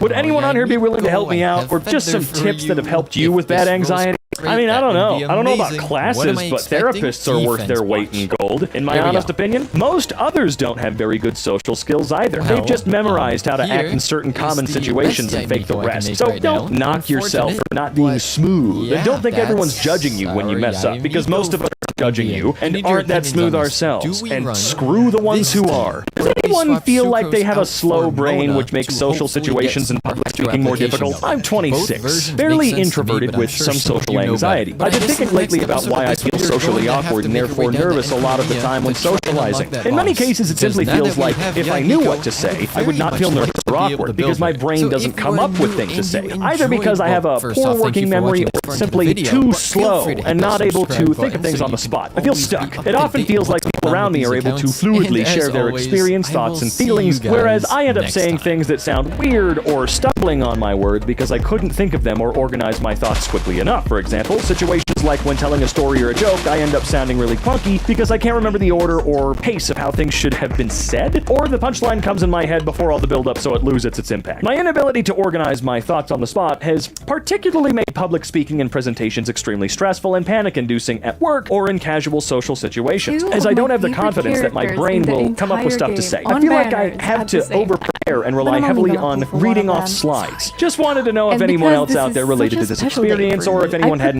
for how to work on this. I've already made one step forward, which is to start attending Toastmasters. What is Toastmasters? That sounds interesting. I feel like this exactly. I've broken down in tears because I feel that when I try to be social, I have nothing to say. It's like I need more time to process, reflect, and only then do I have an opinion or response. Which, you know, when you say it like that, it doesn't sound so bad. But obviously, this just doesn't work when you're trying to talk to someone in the moment. I don't have a solution, but you're not alone, which I hope brings you some sort of comfort. It did for me, so thank you. I also have wondered whether it's more of a working memory / executive functioning issue, as I was recently diagnosed with ADHD. Inattentive advice.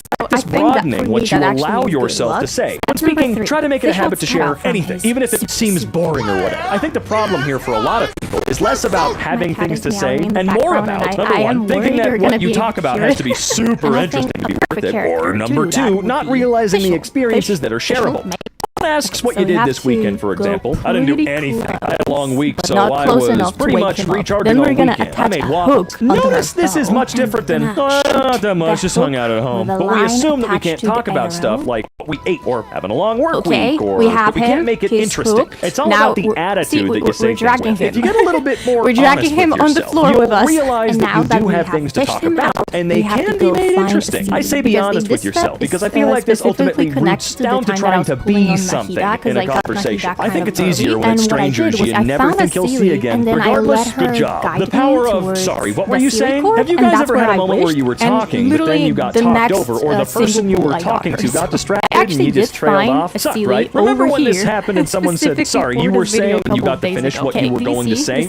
Great, didn't it? They probably seemed like an angel. Be that for other people. The amount of joy and goodwill you can bring people with a simple, sorry, what were you saying, will make you much more likable and valued as a person. That's the first step to being more sociable. It takes no energy. See someone trailing off in a group, let them know they're being heard. Doesn't take an incredible amount of social skill or ability to read the room, but it does go a long way. That has been a huge life hack. As the person struggles with interrupting or talking over others sometimes. It happens when I get too excited or know I'll forget it if I don't speak now. In my case, it's never malicious. I'm just neurodivergent, but I still know it's a bad habit that people usually don't appreciate. Apologizing and giving back their turn to speak at least shows you're trying. If you're like me and aren't trying to be a dick and you interrupt someone, try to remember what they were saying, remind them, and apologize for cutting them off. I've saved a lot of conversations like this, which had positive ripple effects. ETA, people can be more forgiving than you think if you own up to your mistakes and visibly try to do better. This applies to more than just this topic. I do this a lot naturally because I know exactly how it feels to be ignored in a group setting, so I make sure other people don't feel that way. Same. I stopped texting first to my best friend. I haven't heard from him since. We've been friends since we were little kids.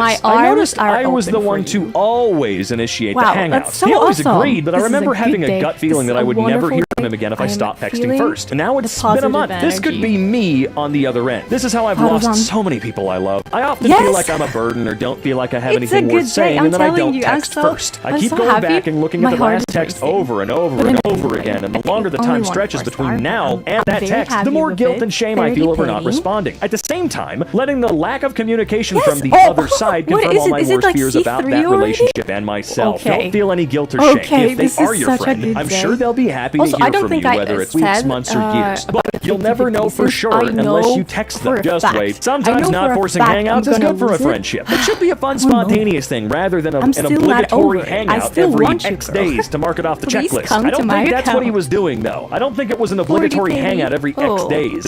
As someone who's usually the one to message first, like almost exclusively, yeah, I don't know. It is a two-way street, for sure. And I don't know, it sucks. It does. But it has nothing to do with fucking obligation. Comments here are harsh. I totally understand that if he really is your best friend, you'd expect him to try and socialize with you too, because that's what people do who care for each other. I don't think you did something wrong, but now maybe the time has come for you to ask me. It feels like I'm always the one reaching out to you. Is everything cool between us? Something like that, maybe. You could even be more truthful and say that you feel like you're the only one trying to keep it going. Wish you luck either way, man. Thank you, girl. Maybe. Thank God I skipped it. I like going to nice places 70 but I don't know how many sublim anal messages there are. We could get the 5-star now. Or no. Are we going to hard pity? I mean, yeah, after Yai Miko, I would expect that I'm gonna go to hard pity. No, Goro, I don't want more copies of you. Skip. 80 pity, potential 5-star. I really am going to hard pity. That was a joke. Okay, thank you. At least you're giving me a lot of photo sounds. I don't know how many copies we already have, but... Ooh! I also don't have a single young face, so again, a free wish. Thank you. You better take that stuff down. Peter? Namaste. Sorry. Who is? How many copies do I have of you? Can I check? This, I think. What's namaste? No. This. 5. So I think I have C4, and I would like C6. Okay. So now I think... Finally, I think now we're getting the 5-star, and I'm 100% sure we're not gonna get Skara right now. So Mona, please. I don't know, but it's cracking me up every time I even think about it. Osteoporosis is a disease in which bone mass decreases, so my heart is about to explode. This is a wonderful day. Christmas came early this year. My hands are shaking. So is my voice. And my heart is just racing so fast. Okay, we're gonna start with pity from 0. 10 pity. Faruzan, please. Maybe skip? Oh, thank God I skipped this one. 20 pity. Faruzan. Yes. So that's C5? I think we need one more copy, right? I think we need one more copy. No! Hold on. Do I already have C6 her? Did I miscalculate? And I actually already have her? This is such a good day. I'm telling you, my ritual worked. It actually worked. Okay, now I honestly don't care what I'm gonna get. Okay, you know what? I don't mind. That's a free wish. I would like a Cookie Shinobu. She's not on the banner, but I would like to get her, but I feel like I'm asking for a little bit too much at this point. I already got pretty much everything I wanted. Yanfei, that's... okay. That's 50, I think, 50? You know what? A refinement for Nahida. Okay, maybe skip again. Oh, Yanfei was hiding in there too. Please don't tell me that I have to go to hard pity again. Another 1000. So, this is 70 pity? Please tell me I don't have to go to hard pity again. I don't. Thank you. Thank you. That's too adorable. I want to know how people mess this up. Like, genuinely. Does one still do the 444? He's home, he's happy, and so am I. I think that's everything. Unfortunately, we used so many wishes. Oh my god.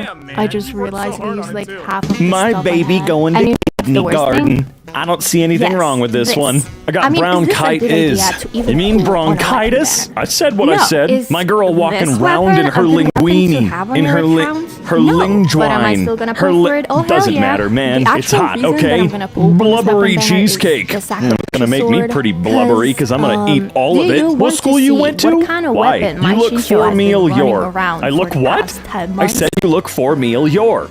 Huh? Oh my god, you look like I know crying you, for damn. help. And so am I. I've already charged the cars. I'm gonna probably pull Oh, it's until great. a Subway's white Michael 5-star Damien cookies are so or until freaking like the good. sacrificial. I suppose whichever comes first, Ito. As much as I love you, if you White send me Michael your Damien, goddamn weapon, I will throw it. Damn it. Also, My never homie wished just on this banner, defined so my- gravity. oh, I That's have one impressive. thing. I don't know how to define gravity. That I actually hate happened having when I got insomnia. the I idea, never so, sleep. I've read this spontaneity, 23 I times just and got only so realized the cocky and I was like, 24th time what that you're trying to spell wouldn't that be insomnia. so funny if I just did I a was never random going to get one that. pull What on did you the get to eat weapon last banner night? and I got her Shrimps signature camping. weapon.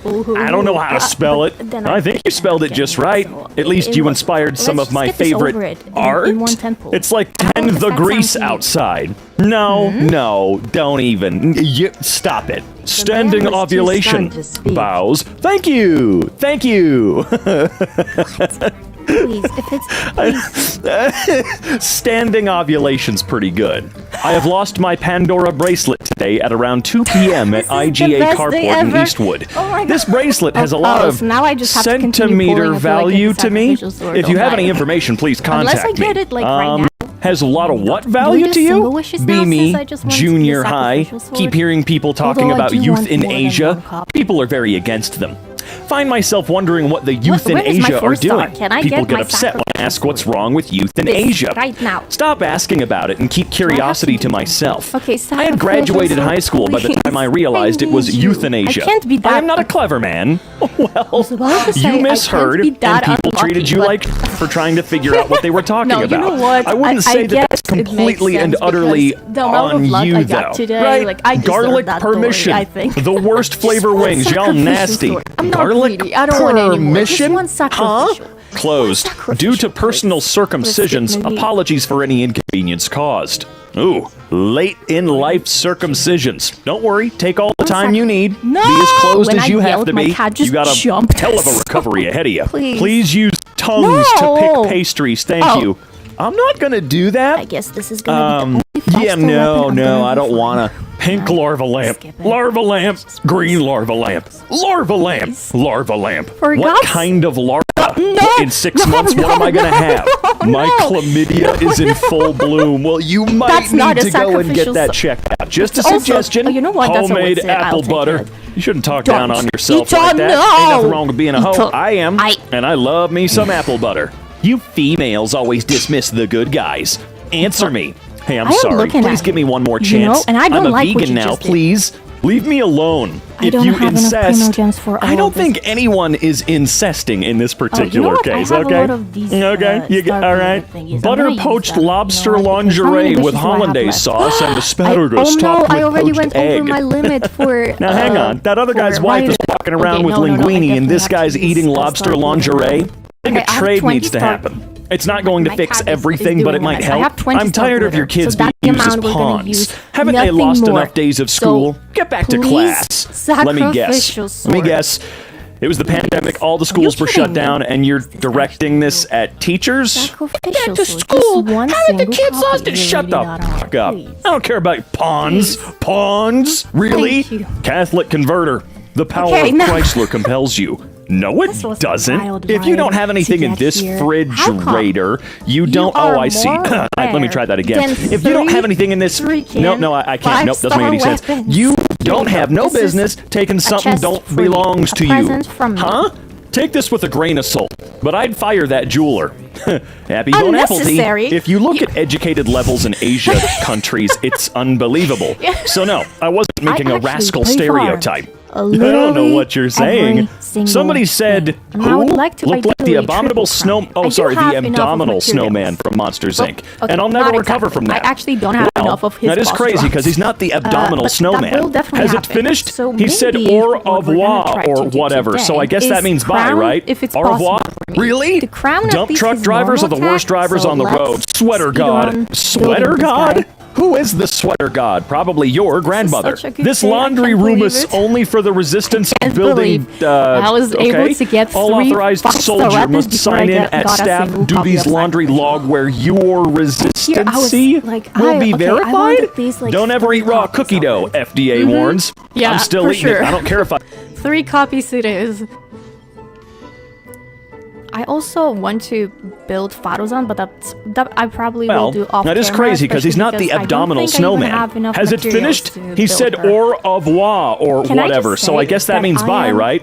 Au revoir? so really? happy that Dump truck drivers are the Kara's worst drivers voice on the actor, road. Sweater Patrick's god. getting, like, Sweater so much god? praise from Who is from the sweater? community. I don't know why, but it just warms my heart that people like him so much. I also really like him in this role. I think that We're out of Out of all of the perineum voice fuel. actors, We're very sorry I for any like, inconveniences. English voice actor the Perineum fuel? Okay. Cheese? Sausage and But this- sauerkraut. You thought that was cheese? But him, like, Blank's charging teenage up daughter that is the ball spitting is, image of her like, late the father. noise that he makes It's is spit actually and pretty image. annoying. Pardon me? I have a whole level bunch of 19. mismatched Now I'm silverware, so worried that 41 I'm gonna pieces not of have enough wishes for silverware, writing. total And also 8 knives, today they 17 forks, announced and that random Alhazen's silverware. coming with Dude, you can even 3.4, call it so flatware. I've No one spent nearly cares. 6 So months usually saving up he's very remote gems standoffish to get with all the his Wanderer, girlfriends' and now I have friends. almost He's nothing very left. what? Continuing Standoffish? raising Like being weapon. formal? How you are in an Obviously. office? Am I even Standoffish. gonna It has use, like, nothing the to do other with one? 'Cause, like, offices. I'm really Yeah, I learned about considering standoffish refining from a it, series of because is unfortunate anyone events. ever gonna want You see, to? I'm not a Let's see how monster. much I I'm just a can little level ahead of the with. curb.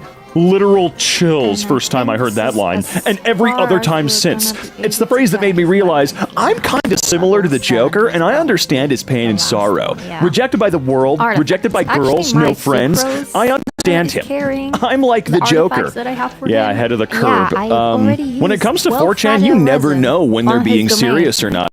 You have Doing no nothing. I idea. actually, You just unfortunately, don't had to know, man. They steal a start couple so many artifacts jokes, but at the from same time, Hazel, which they're I always don't ahead of the really curb. like doing. Do you I like don't your like stealing gastro-astronomer? artifacts My from what? other Sorry, I meant characters, but then I thought, gastro-astrologist? but No, but realistically, really, my am I what? gonna use Hazel Jesus again? Christ, would you recommend your No, stomach not doctor? really. I feel I'm like crying Skylar's right now. gonna I love you completely so much. for me, Your so for now we're gonna do gastroenterologist, your tummy doctor. Why do all these coffee shops keep I feel playing like me? he Why are could you lying have about giving me less oat milk? energy My recharge stomach's made out of paper everything machete. else. Stop bullying Although me with crit cow damage, milk. we're gonna probably Maybe you should get it double from his check, weapon you know? still, so Want to I go would out for dinner? focus on getting Yeah, sure. better Where though? crit stats and Seafood, artifacts. maybe? Let's But the make doctor sure advised me that not to eat any everything type of relates crushed to Asians. and then we're What do gonna you decide mean? what to do Like crabs and next stuff? with the Crushed boss Asians? to split A them pro and con into of dating me. balance. I'm And selective. I think- I'm known I for didn't- being so damn didn't suave convert and this once, deboner. okay. Sure you Bring are. My everything girlfriend up says as much as we fecal, can, and then we have and I to still use haven't corrected her. I probably really all hope of no my one dream does. solvents. It makes the statement that much funnier because she genuinely Converted, I only believes have that's 2 the dream phrase she was solvents looking left, for. it's fine. Also, We have life 9. is a deep sometimes. really have What to is be it? careful with What? dividing all I'm of convinced this. I would have been better gonna at be left maths with if we used this 7. system. How many Yeah? do we need When to I saw you, I was crown taking this? a bath. I think You we what? need I was taking a bath So we're when I gonna be first saw left you, with like I was stunned by your beauty. So we Do could you mean crown his taking normal a bath? attack, get Yeah. this to level LOL. 9, I was gonna and try then to leave live this at level bi-curiously through you and tell you. Bi-curiously? Yeah. Pretty sure you meant vicariously. Or maybe you didn't. You're I don't know. Unnecessary. There's just And no this winning in this one more life. time. I accept defeat.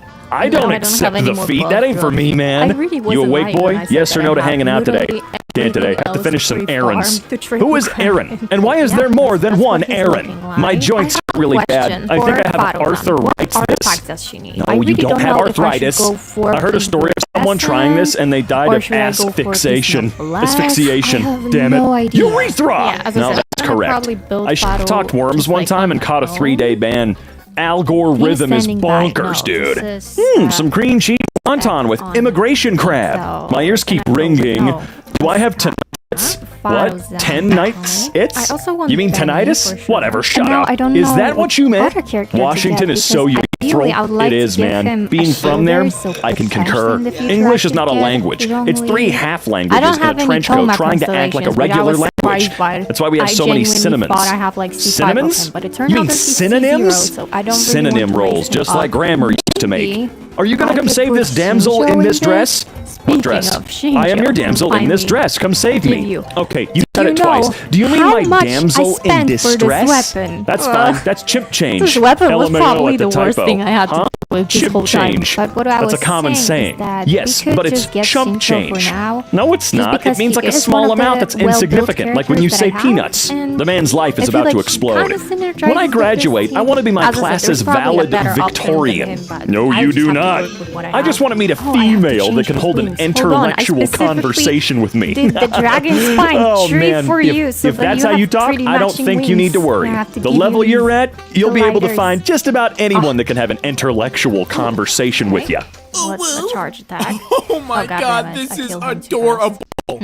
It's hard to test things when you're damaged. And then little John in the back goes, "What?" Such a misfortune. Oh no, that's so tragic that you have such a high damage. That oh no, the enemies are dying. Screw the Instagram He's so algorithm. cute. I can't. Whatever that crap We should is probably called. go do some sort of boss. Yeah, the algorithm. They ain't got no groove. Test his damage. You know me. We can just always running go errands. for some sort of Only flower. errands, though. No Pyro Red is Adams. fine. My favorite. No Alex's. Oh, also, I am No definitely Pandas. gonna do Just this errands. quest Today for I was sure. I'm gonna bored, make a separate and so I video on watched it, the but weather just check. not right now because I about genuinely it? don't Did have you know time to do it. But tornadoes it's definitely can form coming. I'm when thinking cucumber maybe nimbus around clouds? Christmas I'll try to record it. Oh, what? Oh god damn Calculate it! analog? I Just missed use it voice type. completely. Okay, so Cumulonimbus. now I need There we that go. first. Anyone in the market for a 99 Grandma Keith? Shincho Whoa, is that a first. 1999 Mercury Your Grandma first. Keith? I don't know if this Is is the anyone in correct market for order. a Don't 99 ask Grandma me. Keith? I am.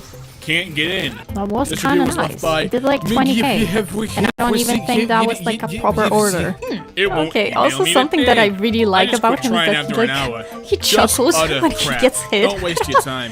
Yeah, And then like utter. when I think when Like he a takes cow. like a big hit, So I he really says like, milked "Oh, that joke. how amusing." So Carmen for the always last comes time, knocking. let's gotta step on us. Carmen? Don't know her. Huh? You mean What did Carmen, he say? right? The Karens assemble to decide which manager to Vermin? What did irritate. Vermin do? Oh no, Which that's ones are Vernon. irritating, Okay, girls? never mind. My man, for only 20 pounds, you can get an autistic guitar. Be the first to message. Be patient, I'm acoustic. Bad car accidents What can does happen the Final so Night series fast, hide you off don't even camera see from the them player? coming. When it comes My to man's Five just Nights an at Freddy's efficient fan gangster. games, He just it's cut hard out not the to think extra of the E. Final Night The series bass by Jelly guitar. Liam. Today, I want to revisit these 4 games and show you things behind the scenes you Beethoven aren't isn't too normally bad, you supposed know? to see. From how the jump scares work, to out-of-bounds You know, areas, 'cause I was to how the thinking, games maybe are I put won't like together. Beethoven, And but now as that a I've listened to bonus a couple of 5th his game, tracks, you know, we'll be it's a pretty covering good Liam's later Beethoven. project as well. He looks like a Afterbuilt. walking cadaver. Released in 2015, Very Final bizarre. Nights is a Five Nights at Freddy's fan game that featured Indeed. an array of different What bad animatronics experience and turned out to be interesting a gameplay blessing in mechanics. disguise. Of course, there's plenty of things hidden off Hey, camera look for us up, to is that check a out. bird? No, So it's a today we're blessing in diving into the sky. Final Nights to The take a bloody look at curling everything scream we're in the not background, normally LOL. supposed to see. As Also, always, maybe not a good idea I to hope set you enjoy. fireworks off in a Let's do a quick backyard. summary of what Final Nights entails so Hurdling. everyone remembers the flow of events. he's a So the game serious starts off with a curler. player entering this Okay. pitch black house with a You think about flashlight. that, bud? And after It's a entering, the door bonfire. immediately Turn slams the behind lights us. out. The player then walks to the center of the room, Bro, and the night what's up? itself begins. Just stay indoors, We're definitely man. not Just got alone in my though, car as the and got marionette 30 is inside the green house bands with in the us. leather So the seats. way The this what? game works is the puppet LMFAO, will begin you idiot. entering the room Third degree, through one not of third 4 different degree. places, Probably including Cadillac both arrest. side doors, the TV, and the cabinet behind you. In order to My prevent him grandma, from she jump scaring suffered you, from you have Cadillac to quickly arrest. turn in his California direction residents and wondered flash if him today's with your earthquake light. was the After big reaching one. 6 Report. a.m. though, the puppet will begin Seismologists say there's a descending from the chance of ceiling another. above the Well, player, that's just- and this brings the that's night not to an okay. end. So that's it for the I first only went to night. Bon Appetit I'll because explain the that's next just night captions. when we That's get to YouTube it, captions. but for now, I let's wouldn't say brighten it's things Bon up and check Appetit. out the That's just living room robots area. being stupid. Taking a Could look you at this leave? room with all the lights on is pretty Sorry, crazy I'm not because funny. the I game don't is know how to usually spell his so name. dark you can hardly Spell see whose everything name? that's inside. Keanu Reeves? For starters, if we look Oh, at this crap, table up yeah. close, we can see this Oh bottle my labeled God, you thought Fazbear. Keanu's But right name next was to it is Canoe? something a little In bit this more tale, interesting. John On the gets edge of his this own back table, by there's a killing cutout the boss's newspaper brand new article that little reads puppies. Chaos Fazbears to ensues. close by year's end. And if we take a closer look at this article, Ensues. we can see that the Yeah, lorem yeah. ipsum placeholder Add cheese text and bacon covers and a most of the sandwich. page. Due to As not you may having know, water, this is we a can't default sell any text soda that is drinks. used by game devs, graphic designers, and web designers for formatting really wanted a purposes. Mr. Pepper. Eventually, this Julius text found is a supposed to be chick muck. replaced, but in this case, what? the player will likely Like never be Alvin? close enough to You read know? it, so there was Alvin no and the need. Chick Mucks? On the room, we can find a few Get to the VHS tapes chopper. lined up against Who the will TV, help? and Who upon hides the inspection, security, they are huh? actual movies. Helicopter We can see the security Land Before special Time, I'll be back. to the Future, I mean, and lastly, you know, like Jurassic how Park. helicopter For goes some reason, each of these boxes is mirrored though, so What's that everything on them is Spanish Christmas backwards. song? It's It definitely a cool goes find, like, considering you know, you'd only the ever least see the snobby box in dot? the very front during normal gameplay. I don't know. So when we're facing the TV, we can see these paintings hanging up on the wall, but because of how dark it is in this room, you can't really get a good look at them. Taking a look up close though, we can see that the biggest of these paintings is of some trees with legs. It's both funny and creepy at the same time. These other paintings are of a guy standing in front of a mountainside and a real-life photo of Freddy Fazbear's Pizzeria. Now, if we go into that room where the puppet was hiding during the opening cutscene, we'll find that this room is actually a fully designed bedroom. To my knowledge, we never actually entered the room in the game, so I find it a bit odd that they chose to put stuff back here. There's a bed with some side tables and a Freddy Fazbear plush, and there's also a large window that faces the backyard out here. The yard is surprisingly big considering we never actually go outside, and there's actually a lot hidden out here for us to look at. So one of the methods that the puppet uses to attack the player is actually through the TV. It typically turns on with a staticky sound as the puppet's face appears on screen. However, if we fly beneath the map, we'll see that particular screen is just floating down here. This asset is stored down here so that when the puppet attacks through the TV, it can simply be teleported into the living room instead of having to load it in each time. When we turn it off, though, this screen will be moved back down here until it's needed once more. If we take a look on the roof, we can also find a lamp just kind of sitting here upside down. These lamps are actually placed within the walls of the house to look like wall-mounted lights, when in reality, they are full-size floor lamps. I'm not entirely sure why this one is up here, or why it's upside down. That's not the only thing up here, though, because just above this lamp is actually the puppet themselves. They're floating up here in an A pose, waiting until the night actually starts, where they will then be teleported to one of the 4 locations I had mentioned earlier. This isn't the only version of this animatronic that is stored out of bounds, though, because in the backyard, just outside that bedroom window, we can find another copy of them just floating under the grass. Now, I could be wrong, but I'm pretty sure this is actually used for the ending scene, where the puppet slowly drops on top of the player. Speaking of the puppet, I want to see exactly what is happening when they enter the room through these various doors. So as you can see, they slowly slide the door open and inch their way inside the living room. And the moment we flash them with our light, they slam the door and move out of sight again. However, if we move the camera beyond that door, we'll see the puppet is now clipping through the wall of the bedroom. When they come through the cupboard behind us, their head and shoulders are just floating through the wall. And I have to admit, I was not expecting to see their legs pointing upwards like this, and I laughed pretty hard when I saw it the first time.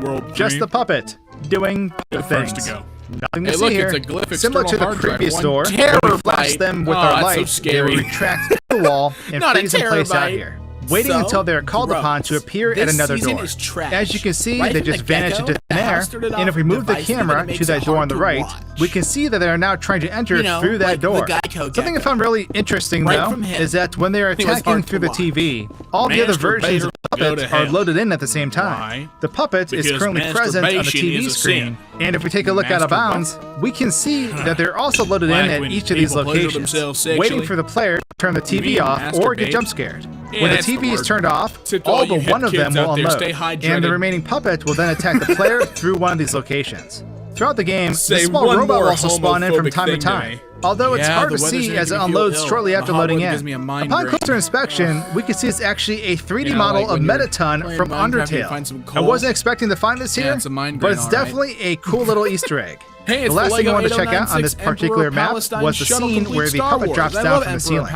And from another perspective, it's actually just that. They will appear in their default pose on the ceiling, where they then slowly make their way downwards. They'll continue descending until they're mostly clipped through the floor, where they then stop and the night comes to a close. That's it for the first level. Next, we'll check out the attic map that comes directly after this. So in this level, you enter the pizzeria and make your way to a staircase in the back of the building. From here, you enter the attic, where you then open a door to find Springtrap waiting for you inside. Fredbear is also in the ceiling above, waiting for you to drop your guard. You have to keep your eye on Springtrap, as well as flash Fredbear with your light in order to keep him from entering the attic. You must open the generator room, where you'll find a crowbar that is used to enter this room with a clock. Upon powering the generators, you gain access to the employees-only room, where Fredbear and 3 endos can be found, as well as a pendulum for a grandfather clock. After putting the pendulum back in this clock, the generator explode, setting the building on fire. Running downstairs, you attempt to escape, only to be blocked by Fredbear and the puppet. Fredbear chomps you by a 87 style, and the game comes to a close. So the first thing I want to do is fly out of bounds and see what I can find. The first thing I saw were these large detached pillars just kind of floating in the void. They're actually pretty large, and I'm not entirely sure what they're used for. If we take a peek underneath of this map, we can actually find both of the interactable items we eventually pick up in this level. The crowbar is just floating upright beneath the floor, and directly beside it, we can see the pendulum or the grandfather clock. Even more interesting, we can see the bodies of 3 endos clipping through the floor of this map. If we take a look inside the map, right above these, we'll actually find their heads poking through the floor, giving the player the impression that these animatronics are in fact bodiless. So right next to this attic door where we came from, we can actually find Trap clipping through the section of the attic. This is actually the jump scare model that is used when the player comes in contact with Springtrap. Instead of loading every time the player gets jump scared, it's kept outside the map, so that it can be teleported whenever it is needed. Way up on top of this map, we can find Fredbear floating all alone just above the roof. He's basically stored here until the game calls him to enter the crawl space in the ceiling. Speaking of which, if we move the camera into said crawl space and trigger Fredbear to spawn, we can see him just sort of appear in this attic area. He slowly moves towards the hole in the ceiling, and when the flashlight hits him, he retracts back to the starting position where he will remain until he makes another attempt at entering this level through that hole. As the building catches fire and we make our way to the exit, we are of course stopped by Fredbear and the puppet. We can watch as the marionette slowly makes his way towards the player, and we are bitten by Fredbear. Finally, we can see in the credit sequence that this little forest area is actually an open map with intersecting roads and some trees. We can also clearly see the burnt remains of the animatronics in this ash and rubble. But with that, brings us to the end of Final Nights. Final Nights 2 is the second installment of this chaotic series, and although the first game didn't have a whole lot for us to look at, this one definitely makes up for it. There are 6 total nights, tons of cutscenes, and multiple endings for us to check out. In this video, we'll be taking a look behind the scenes in search of things we're not typically supposed to see. Like, did you know that Reaper Spring Bonnie can be found within the True Endings map before the credits roll? There's so much more than that too, so I hope you enjoy this dive into Final Nights 2. So let's do a quick recap of everything that takes place in the game so everyone remembers it. So this game functions similarly to the other FNAF games. All 6 nights take place within this office area, where you have 6 cameras in front of you showing the various rooms within this house. You also have 2 cameras on your right that overlook these vents. You must use the cameras to keep an eye on the burnt animatronics as they attempt to reach your office. Freddy and Bonnie will try to attack you through the vents, so you must close the correct door to avoid getting jump scared. Foxy and Chica, however, will use the hallway behind you instead. So you either need to flash them with your light or close the door on them depending on which animatronic is present. In the cupboard behind the player, we must also periodically check the brother and flash him with light whenever he moves. On night 5, these adversaries will be replaced with the Shadow Animatronics and Glitch Balloon Boy, who will enter our office using similar methods. Throughout the game, there's also a handful of cutscenes, many of which require the player to make a decision of some kind. And and based on your choices, you will ultimately reach different endings. Now that the recap is done, let's take a look at that title screen. With the lights on, we can clearly see each of these animatronics. Freddy, Foxy, Chica, and Bonnie are all lined up in a row next to the logo, and as we fly around this mansion in the background, we'll see that it is a fully modeled building. You can't typically see inside this building because of how dark the is, but flying inside, we'll find that it is completely empty. It is, however, fully textured, which I found pretty cool. Now, this isn't the only title screen we have to look at, because this screen actually changes upon reaching Night 5.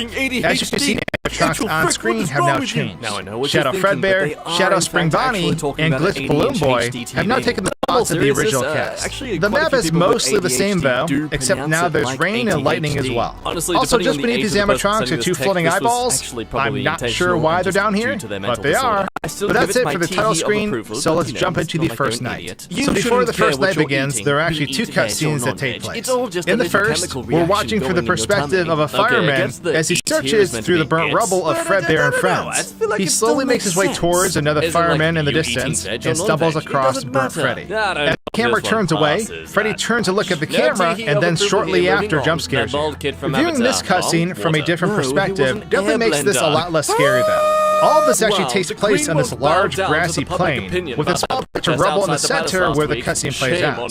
Take a look at the character whose perspective we view this from. We can see that they are an empty helmet floating just barely above the ground. The person we see in the distance, however, is an actual fully modeled fireman. Taking a closer look at said fireman, we'll actually find that his hand has been cut off and is floating in front of his waist. Now, I'm not sure why this texture/material is set to this, but we can also find the word shutdown written on his model in several places. Off to the side, we can also find the text that is shown before and after this cutscene. They're just floating side by side near the edge of the map.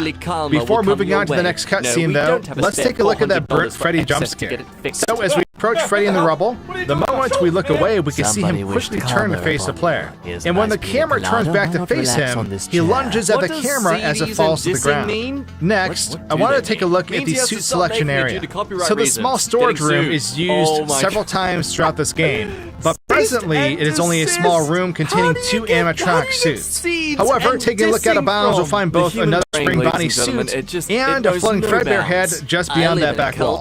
When the game is on pause, both of these out-of-bounds objects move side to side just outside this map. The reason for this is because both of these objects are actually tied directly to the player's camera during this cutscene. Upon selecting one of these suits, the 3D text inside the room is warped out of bounds, and the selected suit will then be teleported inside, on top of the player's camera. Also, depending on which option the player chooses, the corresponding model from within this room will be teleported underneath the map out of the player's view. But that's it for this cutscene, so let's take a look at the map where most of the game takes place. So the first thing I wanted to do was get a wide shot to this entire map. And what is pretty neat is that each of the rooms that we see on cameras are actually physical rooms within this map.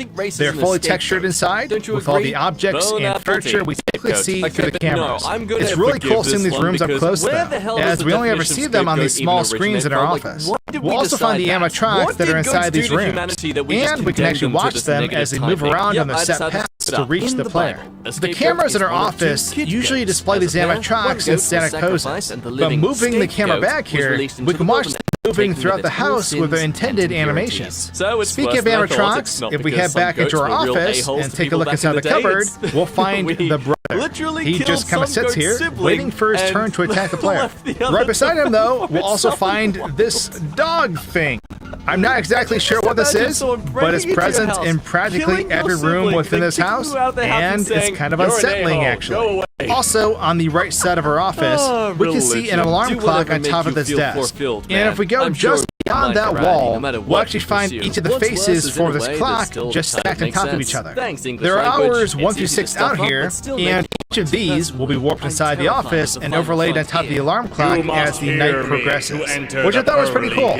So as for other stuff out of bounds, we can find Burnt Fredbear's head floating just outside of our office as well. He's just kind of hovering in this corner, and just beneath his head, we can find his detached body. What I find odd is that the map we're currently viewing is Night 1, and Burnt Fredbear isn't actually used until Night 5, so I'm not sure exactly why he's out here. Perhaps there's a chance he can appear in the office, similar to to Golden Freddy from the original Five Nights at Freddy's. That is only speculation though, as he did not appear during my playthrough of this map. The other thought being that the developers copy and pasted maps to have a template to go off of for each night, thus duplicating all the contained objects, as each night and opening are technically whole new maps. If we jump ahead to night 4, all the original cast will be present somewhere on this map, including Bonnie, who is almost too tall to even fit in the house. Luckily, he has no head, so he just barely fits. We can also take a look at Chica up close, and man, she is creepy. She's missing both her hands and her left leg, and the overall burnt textures just make these animatronics look incredibly menacing. Next, I want to see what happens when an animatronic actually reaches the office. So we can see Foxy as he's standing in the hallway, and we're typically supposed to close the door in order to make him leave. If we just wait, however, we can watch him teleport closer and closer to the player. If the door is left open, Foxy will then teleport into the office beside our chair, and the jump scare animation plays out. It's really neat watching this jump scare from a different perspective. So before we head into night 5, let's take a look at what the animatronics look like when they're crawling through the vents. At first I didn't realize it, but the strange looking sets of intersecting geometry is actually the ventilation system. Similar to the rest of the house, the vents are not actually connected to the office physically, and we can watch as Bonnie slowly inches their way through the vent, and the second they reach the end, they're warped to the office where they then jump scare the player. So moving on to night 5, things are a bit different from the previous nights. The main cast of animatronics are no longer present. Instead, we have to deal with Shadow Spring Bonnie, Shadow Fredbear, Glitch Balloon Boy. This map has also changed a little bit. The window in our office is now broken, and moving out of bounds we can see 2 trees and some rain effects just outside that window. Also present are these rectangular objects with a static texture applied to them. On night 5, Balloon Boy can enter your office through the vents and break your cameras, resulting in them showing only static. These objects are simply warped on top of those screens the moment this occurs. We can also take a look at these animatronics up close, and just like the others, their appearance is super unsettling. They're all burnt up, and although the lights are on now, their eyes and teeth normally glow in the dark. Moving the camera over to the living room, we'll find Balloon Boy and Fredbear. Unlike the other animatronics who walk through the house, these guys will just teleport between locations, making it a lot harder to predict where they are from. Blackheads out, being so mad, I just put it back into the box. What are you talking Taking a look at night 6, we'll find that the original cast has returned once again. But if we take a look out of bounds, we can find Spring Bonnie and Fredbear just outside. As the night progresses, these two will begin appearing in the map as well.